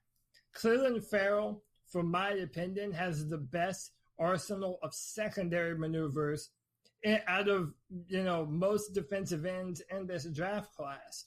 And so, I mean, even though he isn't the most fast, athletic defensive end in the world, he doesn't have this crazy bend. You're talking about a player that even if he doesn't win going around the outside, he has a nasty inside swim maneuver. His arm over is on another level, and he's incredibly powerful. And his motor never runs low. He never gives up on the play. So, there is a subsection of Panthers Twitter that does nothing but shit all over Clelin Ferrell. And, I may not be paid to do this yet, not very handsomely, but I'm willing to bet my professional opinion that Ferrell is going to be a badass player in the NFL. So that's all I have to say, man. All right.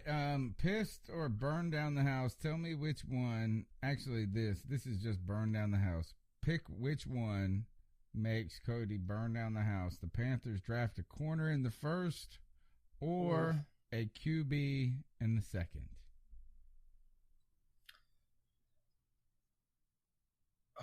Probably that quarterback in the second, man. Dude, that's just such a shitty thing to do to Cam Newton, man. Dude, I am going to be furious. Absolutely furious if we draft a quarterback in the second round. And if it's a corner, listen, Greedy Williams, I'm a lot higher on than a lot of other people. Has been devalued throughout this whole process. I don't love the pick, but I am not mad at putting Greedy Williams in our backfield. I mean, you're talking about a shutdown press man corner that runs a 4.37. Yeah, sign me up.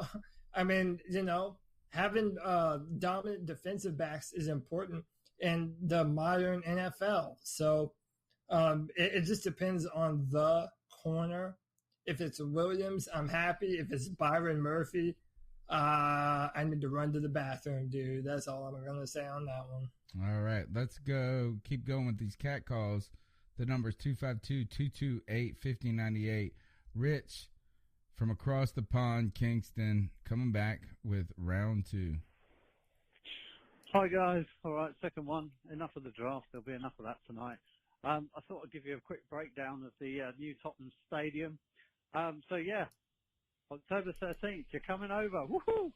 And it's the brand new stadium of Tottenham Hotspur Football Club, who are one of the biggest football clubs in the whole of Britain. Certainly in the top 10, probably in the top 5, depending on who you talk to. But the brand new stadium is apparently absolutely fantastic. I was talking to one of my clients this morning, and he's there again tonight. They're playing against Brighton. And it's absolutely fantastic. He's got fairly low down seats, but says that the vision is absolutely superb. It was also designed with American football in mind because the two changing rooms are big enough to accommodate the number of players, which, bear in mind, in football or soccer in the UK and the rest of the world, there's only 11 people playing and probably not much more than 20 people in there. Whereas obviously you've got 53 guys or so whizzing around in pads.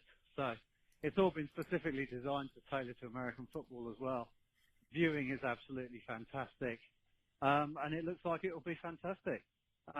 Capacity is down on Wembley. Wembley was 20,000 more, and is the home of football where it all began, or soccer in the UK.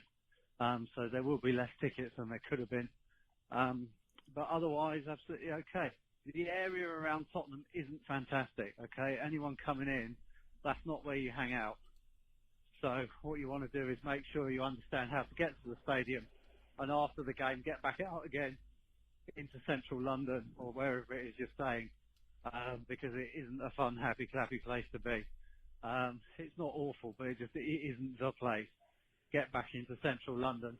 If anyone wants to follow me on Twitter, RichKingston73, these guys will follow me.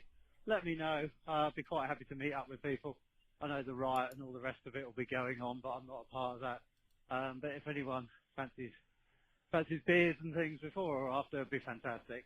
Anyway, there you go. A brief overview of what we're going to do on the day when we spank the Tampa Bay Buccaneers, because they're crap, and James Winston's going to throw 15 interceptions to 15. Darnell That's right. Savage, I was going to say 16. Anyway, take care, guys, and looking forward to listening to this tomorrow, because you always air it at 2 o'clock in the morning here. All right, keep pounding, guys. All right, look, that's Rich Kingston. There isn't a bigger Panther fan that you're going to find out there than Rich. At Rich Kingston 73, pulling that out. I hope I didn't mess it up. I follow him on Twitter. You should as well. Talking about Tottenham's new stadium. While I think that, sometimes I think building venues a little too small is better than building them a little too big. There seems to be a certain exclusiveness that comes around with a packed house that is exciting. And some real inside information there. And Cody, if you're going to that game, man, you got to know where to go and party, because part of that game is going to be so fun just because it's something different. The first time the Panthers have done this, it's going to be a way for them to connect with fans that we know there's a strong fan base of diehard Panther fans, whether it's Rich or Jay Cryer, so many more names that of people that we know follow American football passionately. But that's the gold nugget right there, is that you're really going there for the experience, though, of going to England, going to London, traveling abroad. I saw Just Jones say she got her first passport ever on Twitter and talking about this.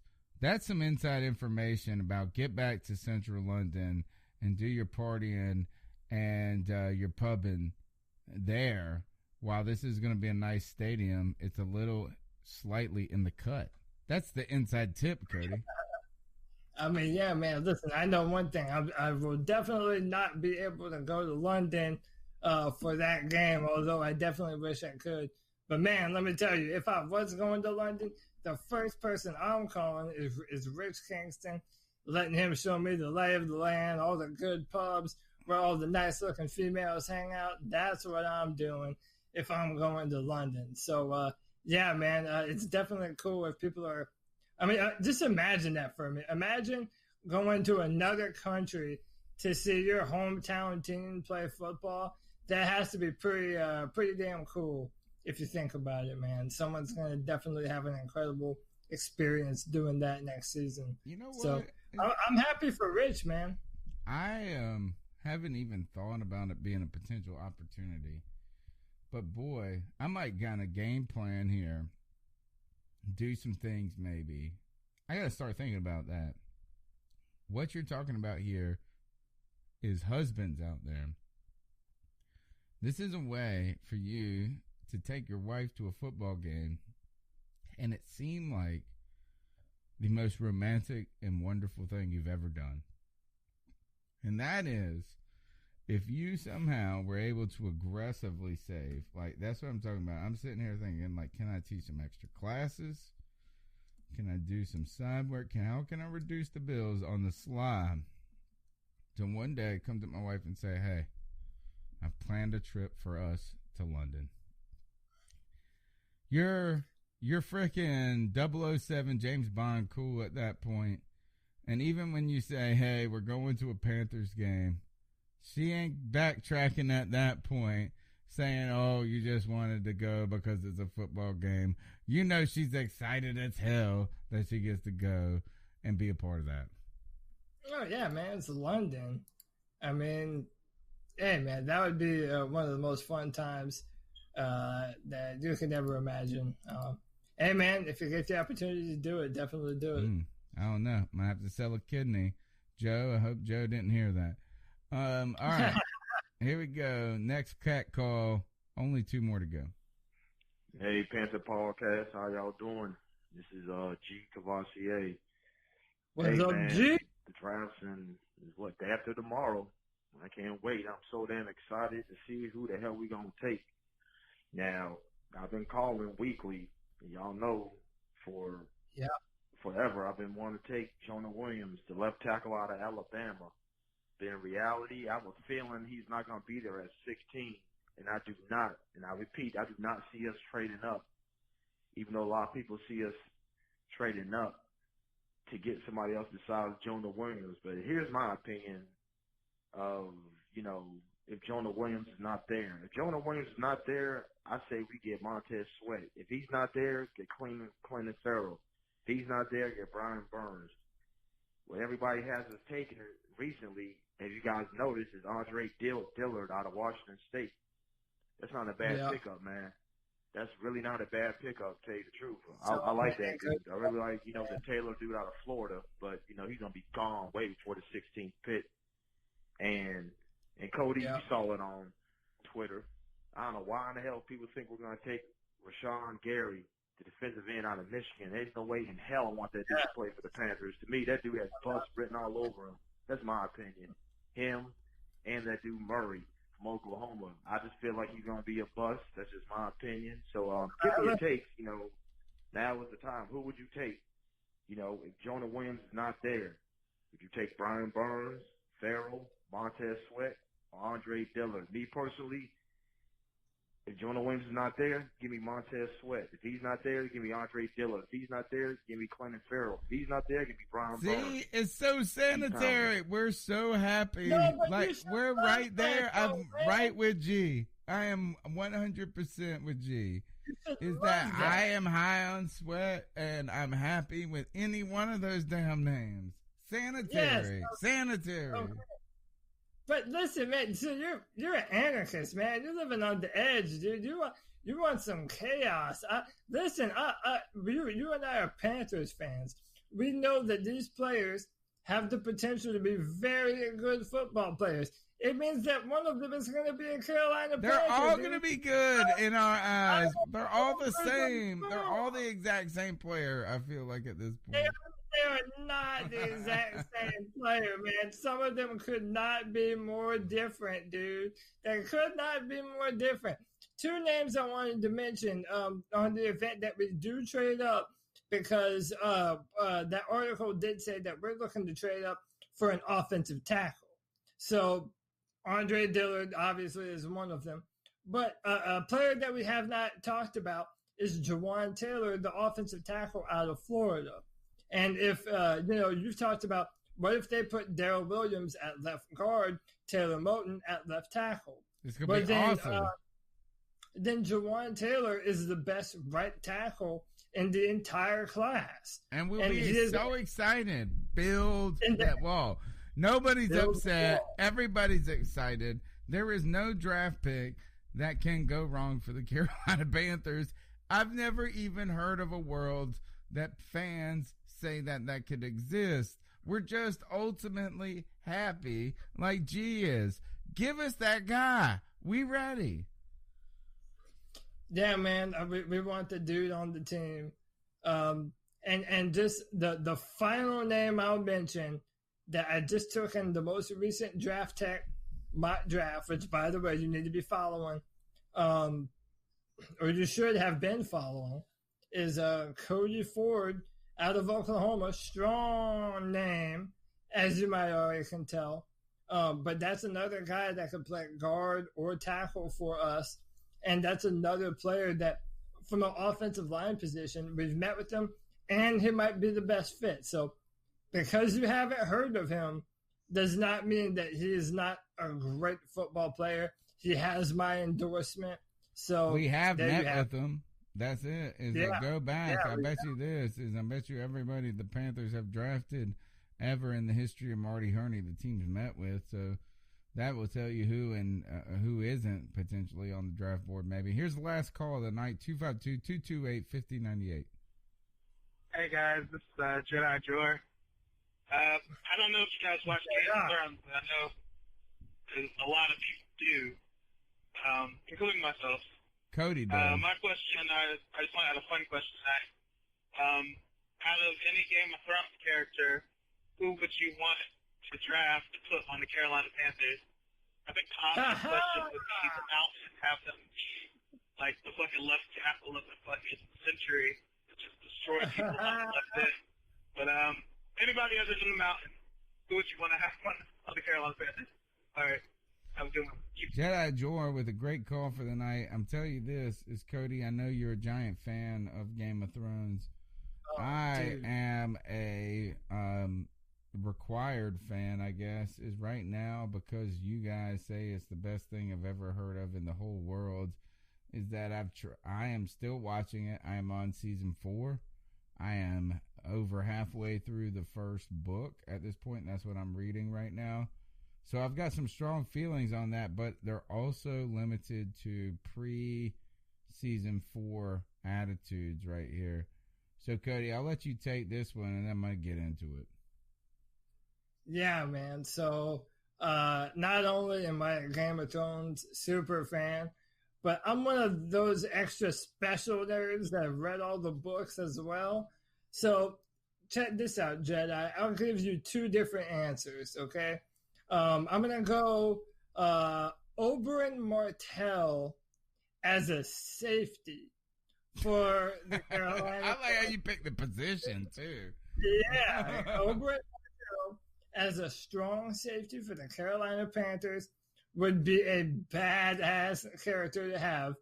But the inner book nerd inside me goes a young, strong Robert Baratheon with that Warhammer. Yeah. I'm putting him. But we don't get to meet him in the books, so that is hoping for the best. That's drafting. You just drafted Kelvin Benjamin. No, and the show, because Robert Baratheon was fat by the time Game of Thrones kicked off. We only hear about amazing Robert Baratheon. We hear about, we see fat ass Kelvin Benjamin Baratheon there. No, power never leaves you. That's all right. We'll just put him at defensive tackle. No one cares if a defensive tackle has a fat belly. Robert Baratheon with that badass Warhammer. All right. I'm ready. All right, I got 3 people. 3 different things I need to talk about. Number 1, my first draft prospect from Game of Thrones. Again, this is I'm about 3 episodes into season 4. It's actually rekindling a little interest at this point. But number 1 draft pick and prospect is the Hound. The Hound will do whatever it takes. I don't care if he murders his brother, if he has to kill his brother who burned his face in a fire when they were children over a stolen toy, or being that character guy that develops, that is probably going and being a guide, at least. He says it's for coin and cash. We'll see what it turns out. I'm not there yet. But is it Era, the little girl with the needle, right? Arya, yeah. Arya. For me, she's the slot receiver. She is the one that finds a way to get open, and all of a sudden is the Wes Welker later in her career. But I think one thing is that I'm saying Cersei for coach. Because she's ruthless. Yeah, she is the Bill Belichick, will cheat and steal your playbook. I want to make one comment. I wanted to put this out on Twitter, but I thought all the Game of Thrones nerds would come after me and say, like, and I just want to say, like, there's one thing after watching season 3, and maybe it was the first episode of season 4, I can't remember, but I've never felt so much satisfaction in a fictional character dying a slow, miserable death as I did with King Joffrey. I absolutely did not feel, I felt guilty that I felt so much satisfaction as I watched his punk ass die. And then, Cody, it gets worse. His mother gets raped by her brother, who is their parents of this kid, on his grave. And guess what? I hate her so much. I didn't even feel terrible. I didn't even feel, I was like, nothing to see here. I gotta go make a sandwich. And you shouldn't feel terrible. I hate those bitches. I hate both of them. Yeah, even as time moves on, you will not find very many redemptive qualities in her character. Listen, if I'm picking the head coach, I'm going to Three-Eyed Raven, man. Put the little wheelchair boy on the sideline. Let him look into the past. And let him look all throughout time. He's looking at their playbook. Dude, we're ready to go, man. The Three-Eyed Raven is my head coach, no doubt. I like that. And one final sleeper pick. My left tackle is Brienne of Tarth. That's right, the woman, the incredible sword fighter, Brienne of Tarth is my left. Brienne, I feel, again, another thing I feel terrible about. I'm like, you are giant and unattractive. Hey, but that's her character, man.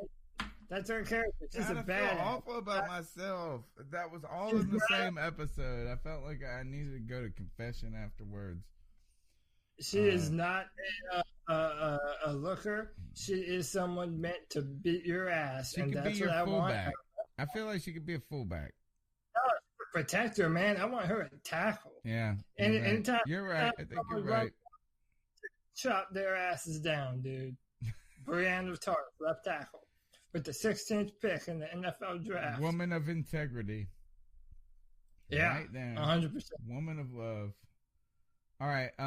Okay. So I think we've got all through. I think that's all the cat calls for the night. Right now we've done pretty much actually, no, I've got two other things. My wife is going to be upset. She's going to be like, why does your podcast go forever? Here's two scenarios. I want to know two scenarios here. What you think about this? Sweat falls out of the top 10. This big heart. Someone in the chat room said he had an enlarged heart. So he's not a lover. He's got a health condition. They're trying to say Sweat falls out of the top 10. Do you pick Burns over him? Who, me? Like, Yeah. am I picking If Sweat and Burns are there at 16, are you picking Burns over Sweat and feeling great about it? You know, I feel this might be a little bit controversial, but I probably am picking Burns over Sweat. Such I a just draft nerd over that. I mean, I look at elite level athleticism, the ability to pressure the quarterback, bend the edge, get to the back foot of the offensive tackle before he even gets into his kick set. Brian Burns is incredibly fast. You know, I do want him to be a little bit stronger, but I don't know that he's not going to be able to do that. And by the way, a lot of the things that were said about Brian Burns were said about DeMarcus Lawrence when he was drafted. And look how he turned out to be. The point of the matter is you never know. You have a player like Brian Burns and you say, oh man, they're not strong enough, or they're not this and they're not that, and then they have 15 sacks a season. So I'm higher on Farrell than most, but I'm also lower on Montez Sweat than most. I'm not saying I'd be unhappy with that pick. I'd prefer Brian Burns, his upside a little bit more. Narvash says, look at her pictures. In real life, she's more pretty than the giant left tackle man. Brianna Tarth. There was another one in there. Janet Reno is an imposing figure.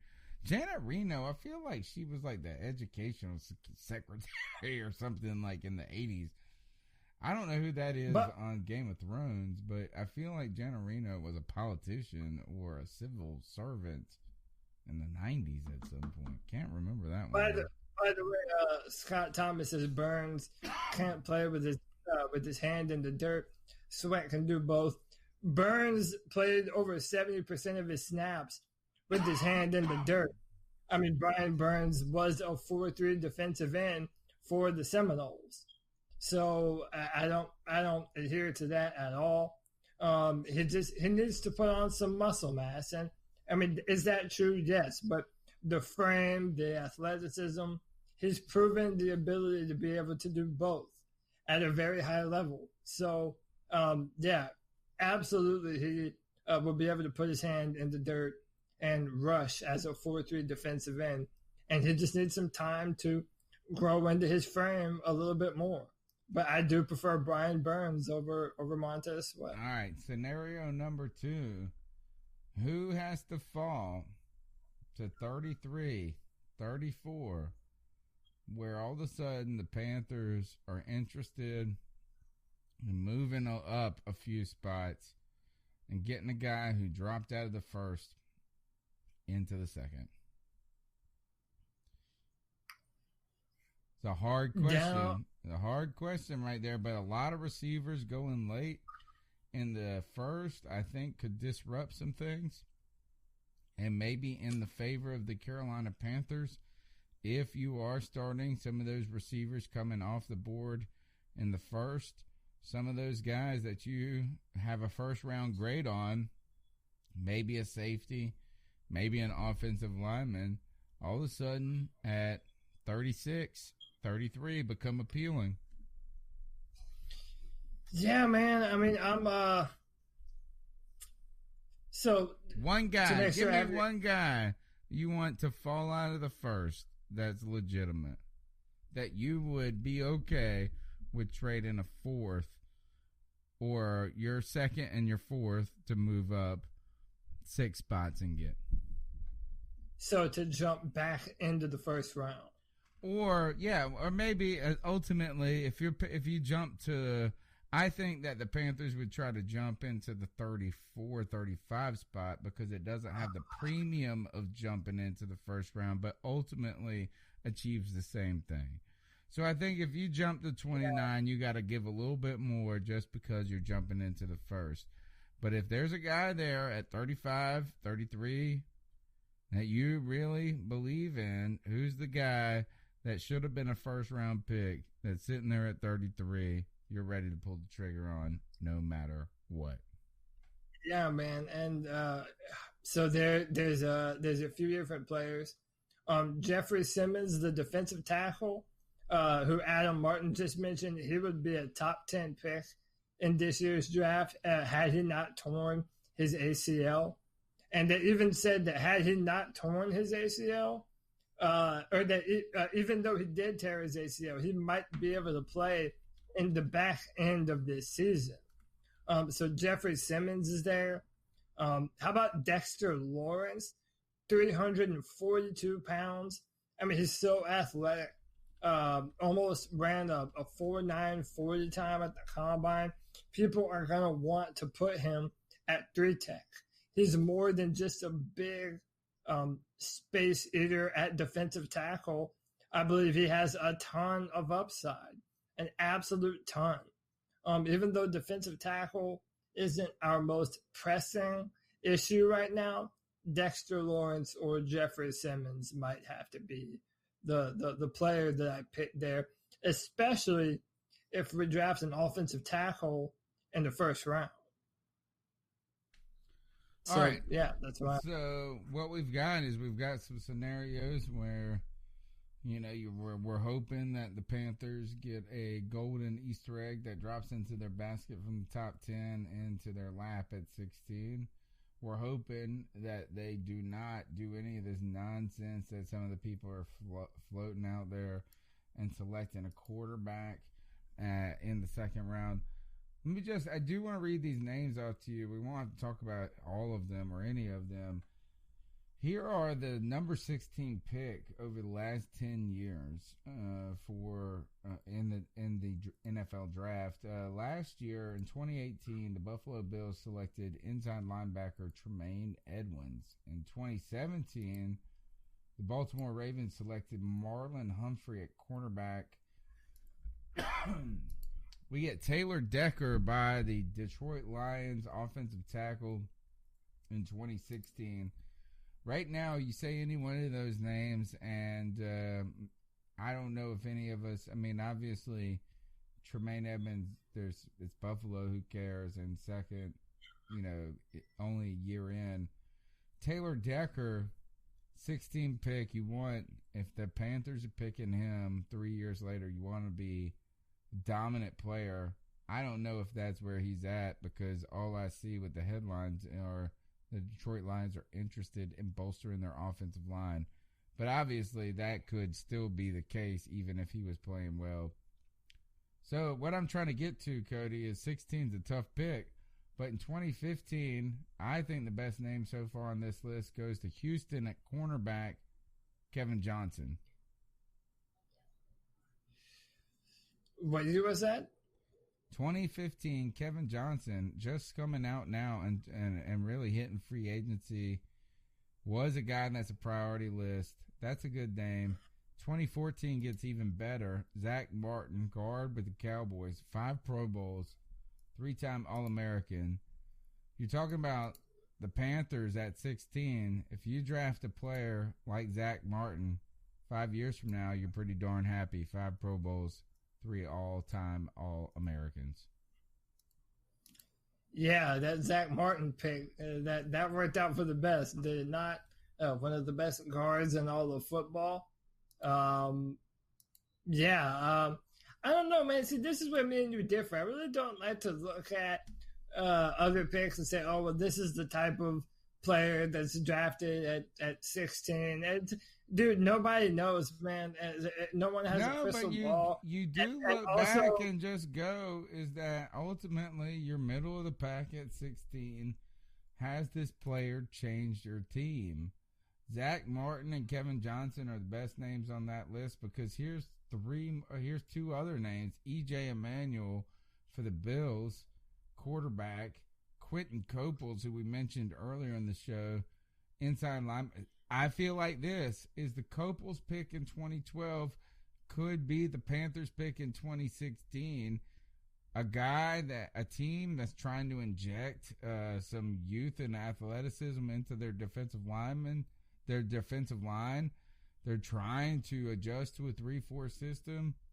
Quentin Coples at 16 does seem like a pick that, like, hey, at the time, you're really excited. Later on, in retrospect, not as excited. The year before that, Cody, big name, Ryan Kerrigan to the Skins, defensive end. That's the type of player you want in 2011. And he's been a very underrated pass rusher for the Redskins the past few years now. Ryan Kerrigan is a very good player. Man, look, the chat room is talking about what are we drinking? What are we drinking on draft night? Tony, what's going to be your poison of choice? Boy, I better drink something with low alcohol content, because Tony gets, by the time 27, 28 comes around, I am a wreck. I mean, hey, if this draft is so stale, you might want to do that anyway. No, I'll be drinking whiskey if the draft is so as stale as I think it's going to be. Oh, man. So, listen, man. I'm a Heineken man. I love a good Heineken. Listen, people are going to blast me for this. I'm not a big IPA fan. I'm just not. I'm not a fan of the bitterness. It's hippish right now. It's hippish. I mean, yeah, it is. I also have my neighbor and my good friend works at Sugar Creek Brewery here in Charlotte, and they have a white ale that I absolutely love. And yeah, I'm a dude, man. I like a white Russian from time to time. I'm not mad at it. The dude survives. That dude. I don't know what I would drink, because right now I'm drinking a Voodoo Ranger IPA. My favorite beer all around, go to all the time. People don't like it.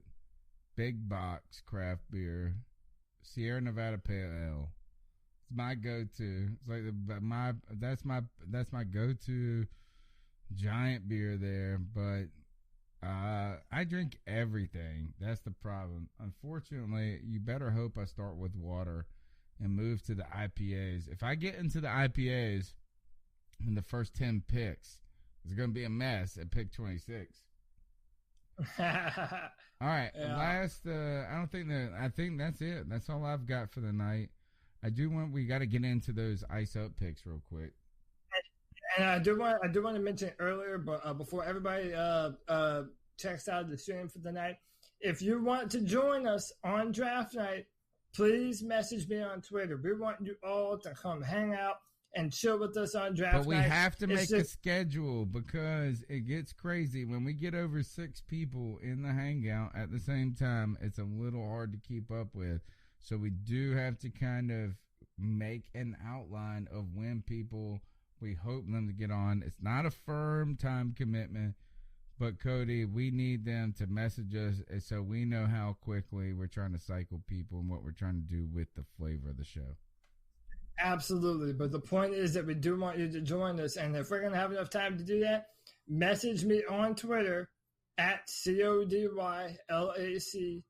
That's me on Twitter. Hit me up, hit me a message. Or if you're friends with me on Facebook already, that's how you do it, man. You message me on Facebook or Twitter. And hey, we're going to make it happen. We want you to hang out with us and join us and just BS on draft night. We're going to be very nonchalant and chill, and we're going to have an awesome time, man. So come through, join us. It'll be lit. All right, so you're listening to the C3 Panthers podcast, brought to you by CarolinaCatChronicles.com, where every Tuesday night we chop up the latest Panthers news and opinions from the fan perspective. We've done it with you guys in the chat room. You've been tremendous all night. The cat calls have been amazing. The number's 252-228-5098. Remember, the draft show's live on Thursday. We want you to be a part of it. Even if you can't jump into the show and give us your position, your take, we want you in that chat room. We want your position, your perspective. There's nothing better than that raw, unfiltered, concentrated reaction to the NFL draft. I promise you, it will not be sanitary. It will be more exciting. That's the point. It's strange. I know it's going to be wild. That's my prediction. I think it's sanitary, but in the end, it could be wild. Now, Cody, let's jump into the last part of the show where we tell somebody ice up to toughen up to get it together. It's our homage to Steve Smith, where we call out somebody in our society or something in our society and say, pull it together. Cody, what do you got for us? I hope you got something ice cold for us. Oh, man, not only do I have something ice cold, it literally takes place on ice, my friend. So some of you might know the Carolina Hurricanes are in the playoffs right now. And I'll be up front with everyone. I'm not a huge hockey fan. If I'm into a sport, it has to be a lot of violence. So it has to be football or it has to be MMA. But and listen, this probably isn't going to be very popular if there's a lot of hockey fans in the chat room or listening. But there's just something that has always baffled me about the sport. And I want to play a clip real quick. And yeah. That's fighting out of your weight class. That's a KO. You don't Damn, you we admire called the it. courage, but man, oh man. Dude. Scary moment as Alexander Ovechkin Smokey said, you gets just the got better knocked of the the fuck out. 19-year-old Andrei Yes, he Svechnikov. did. Ovechkin's been challenging him physically the entire series. Nothing wrong Just with that. put him Both on men his willing to ass, Solid dude. punch. Well, And he was wanting it. He was saying, come on, man. Little He punch nodded there, at him. He was like, little all punch right. back. And You then want to just go? Okay, let's go. put it Well, to him. that's not a fair fight in terms of maturity and strength. And there you see the damage. And you heard what that dude just said. That's not a fair fight in terms of maturity and age and body type. And here's my thing. I just told you I love violence in my sports. I'm either a diehard football fan, which you all know. I'm also a diehard MMA fan, which you also know if you follow me on Twitter. Why is this a part of the sport? I do not understand it for the life of me. What does this have to do with the game and how it's played? I just do not understand for the life of me.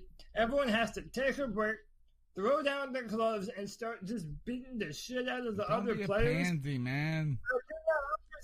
Yeah, I love real fighting. I like MMA with real skill. I'm into the good stuff, man. Not that. Dude, that's just two dudes holding on to each other, throwing punches. That's Dude, not he got even. knocked the jack out. He got blasted. Yeah, go to World Star Hip Hop and watch fight videos. I'm icing up the whole sport for even letting fights like that to happen, man. Right. You don't have to agree with me. Ice up the NHL, man. I'm coming back after you on this. Let me tell you this: I've been thinking about this. Is that because I do think you got a point. Is that like as we're in a sport that we continue to refine. Is this an element that should be phased off similarly to, in the 1990s, there were still guys skating around the ice that didn't wear helmets. They were grandfathered into the sport rules because in the 90s, they made it a rule that you had to wear a helmet in hockey. But there were guys who had been in the league before the 90s that were grandfathered in that were still riding around with no helmets on. So you look at that moment and you're like, hey, is this something that needs to be phased out of the sport? But here, the positive aspects of fighting, Cody. There's two in this specific instance. Okay.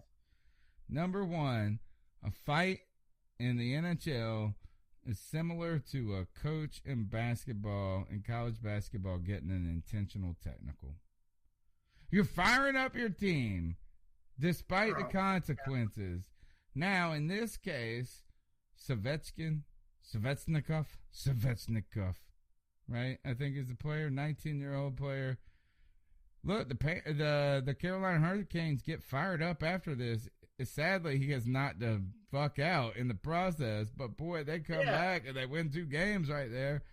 So intentional technical is my argument there, is that you're getting your team fired up. Sadly, Svechnikov got knocked the fuck out, which kind of, waters that point down a bit. Yeah, and that's another thing, man. If you're fighting in boxing or in MMA, they have weight classes. So that way it can be no. Here, I got my counter argument for this. The counter argument for this is Svechnikov is a Russian player. We're talking about help me out the guy that knocked him out and because Ovechkin, right? Is Ovechkin's the greatest hockey player, and he's the best player of our generation ultimately.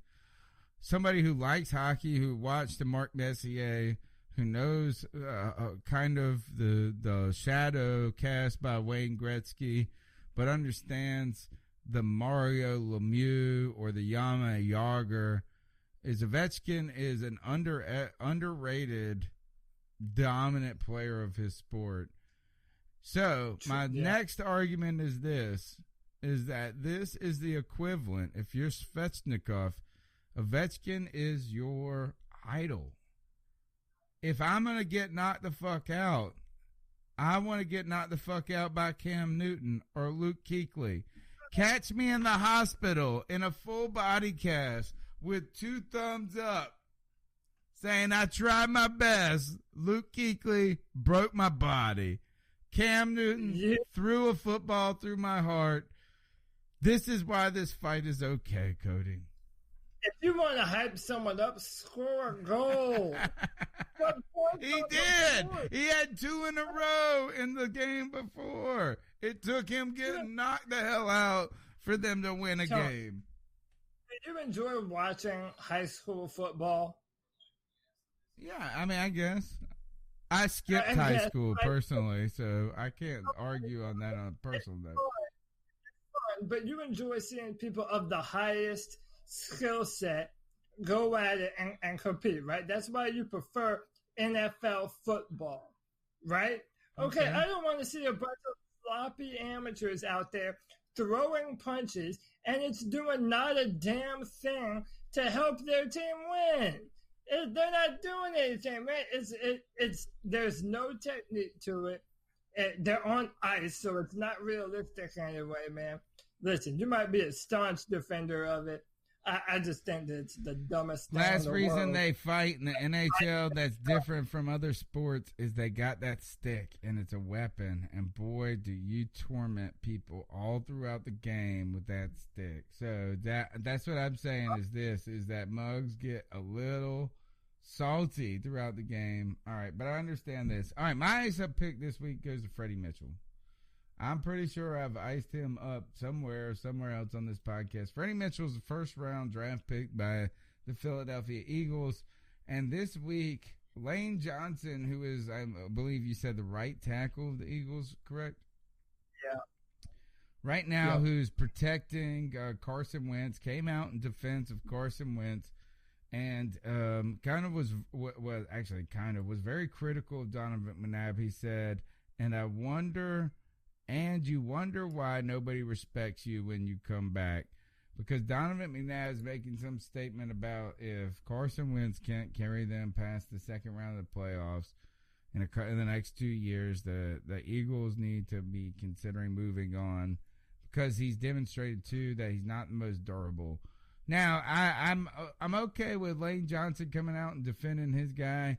I'm okay with people not being high on Donovan McNabb, even though I think it was a fantastic pro. I think it's hard to hate on him. Personally, I thought his play spoke for a lot of him.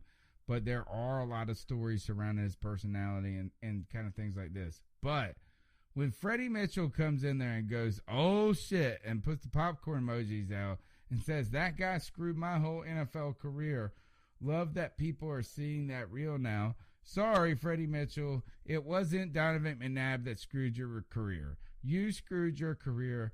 My friend, you stunk the whole time. You were a pro. You had a okay rookie year, but there were all these other players that got drafted around you that went on to the Pro Bowl. You stunk. Don't blame it on Donovan McNabb, because then I will defer to Bill Belichick, who just said something to the effect of, after the Super Bowl where Freddie Mitchell, where they lost, I think 23-20 or 26-23, the Philadelphia Eagles lose to the New England Patriots, I believe, in the Super Bowl. And Freddie Mitchell goes one catch for 11 yards. Afterwards, after he was telling, there was a sort of disrespect Freddie Mitchell showed to Belichick's defense and the secondary. Afterwards, Belichick said, all that guy does is talk. We were frankly happy to see him on the field because he stinks. You can put that on paper, he said. I'm telling you, Freddie Mitchell, you stunk. You need the ice. Donovan McNabb may be out of line on his comments, but that ain't got nothing to do with you. So, Freddie Mitchell, ice up. Ice up, son. All right, so you're listening to the C3 Panthers podcast. We're wrapping it up for the night. We've had a fantastic show. The chat room has been crazy on fire. 50 people all in the chat all night long. Fantastic. We continue. If you haven't smashed that thumbs up, go ahead and do it before you depart. If you're listening on iTunes, Stitcher, TuneIn Radio, thank you for your support. Subscribe, review, whatever you got to do. Just tell, actually, what we want more than anything, tell one person about the show that doesn't know about it. I think they will enjoy talking about Panther football to the level we do. Cody, the draft show is Thursday night. Tell them where they need to DM you, tweet you. We got to get this lineup set. Yeah, man. At CODYLAC on Twitter. Guys, I'll say it again. If you want to come on the show, message me in my DMs on Twitter. We will make it happen. We want you all to come and chill with us. It's going to be a very laid-back environment. We're all going to be talking, giving our opinions and whatnot. And we're just going to be chilling, man, watching the draft, talking about all the things going on. It's going to be so much fun, dude. We do it every year. This will be my 1-year anniversary. So message me on Twitter at CODYLAC. It's a brand new and the last mock draft before the draft this Thursday night on drafttech.com. It just came out today, as a matter of fact. So check that out. And that's it for me, man. I'm going to shut up. All right. Tony Dunn at @cat_chronicles. Thursday night, we'll be here. I think we're going to kick off festivities 7:30, 7:45, right before the draft. I believe it usually starts at 8. So we'll go on. We'll be here just live reacting. We want your perspective. Just come and hang out. Man, the draft is one of those things. It would be nerdy and overly ridiculous for you to have a real party where you have people over and you put out the hors d'oeuvres and all of this. Now, maybe there's some people that are doing that. I know a lot of people going to Panther Stadium. That's cool. But if you're just chilling at home, you know what you want to do. You want to pull up to YouTube and hang out with the C3 Panthers podcast. We'll see you Thursday night, right? And no matter what, keep pounding. Keep pounding, baby.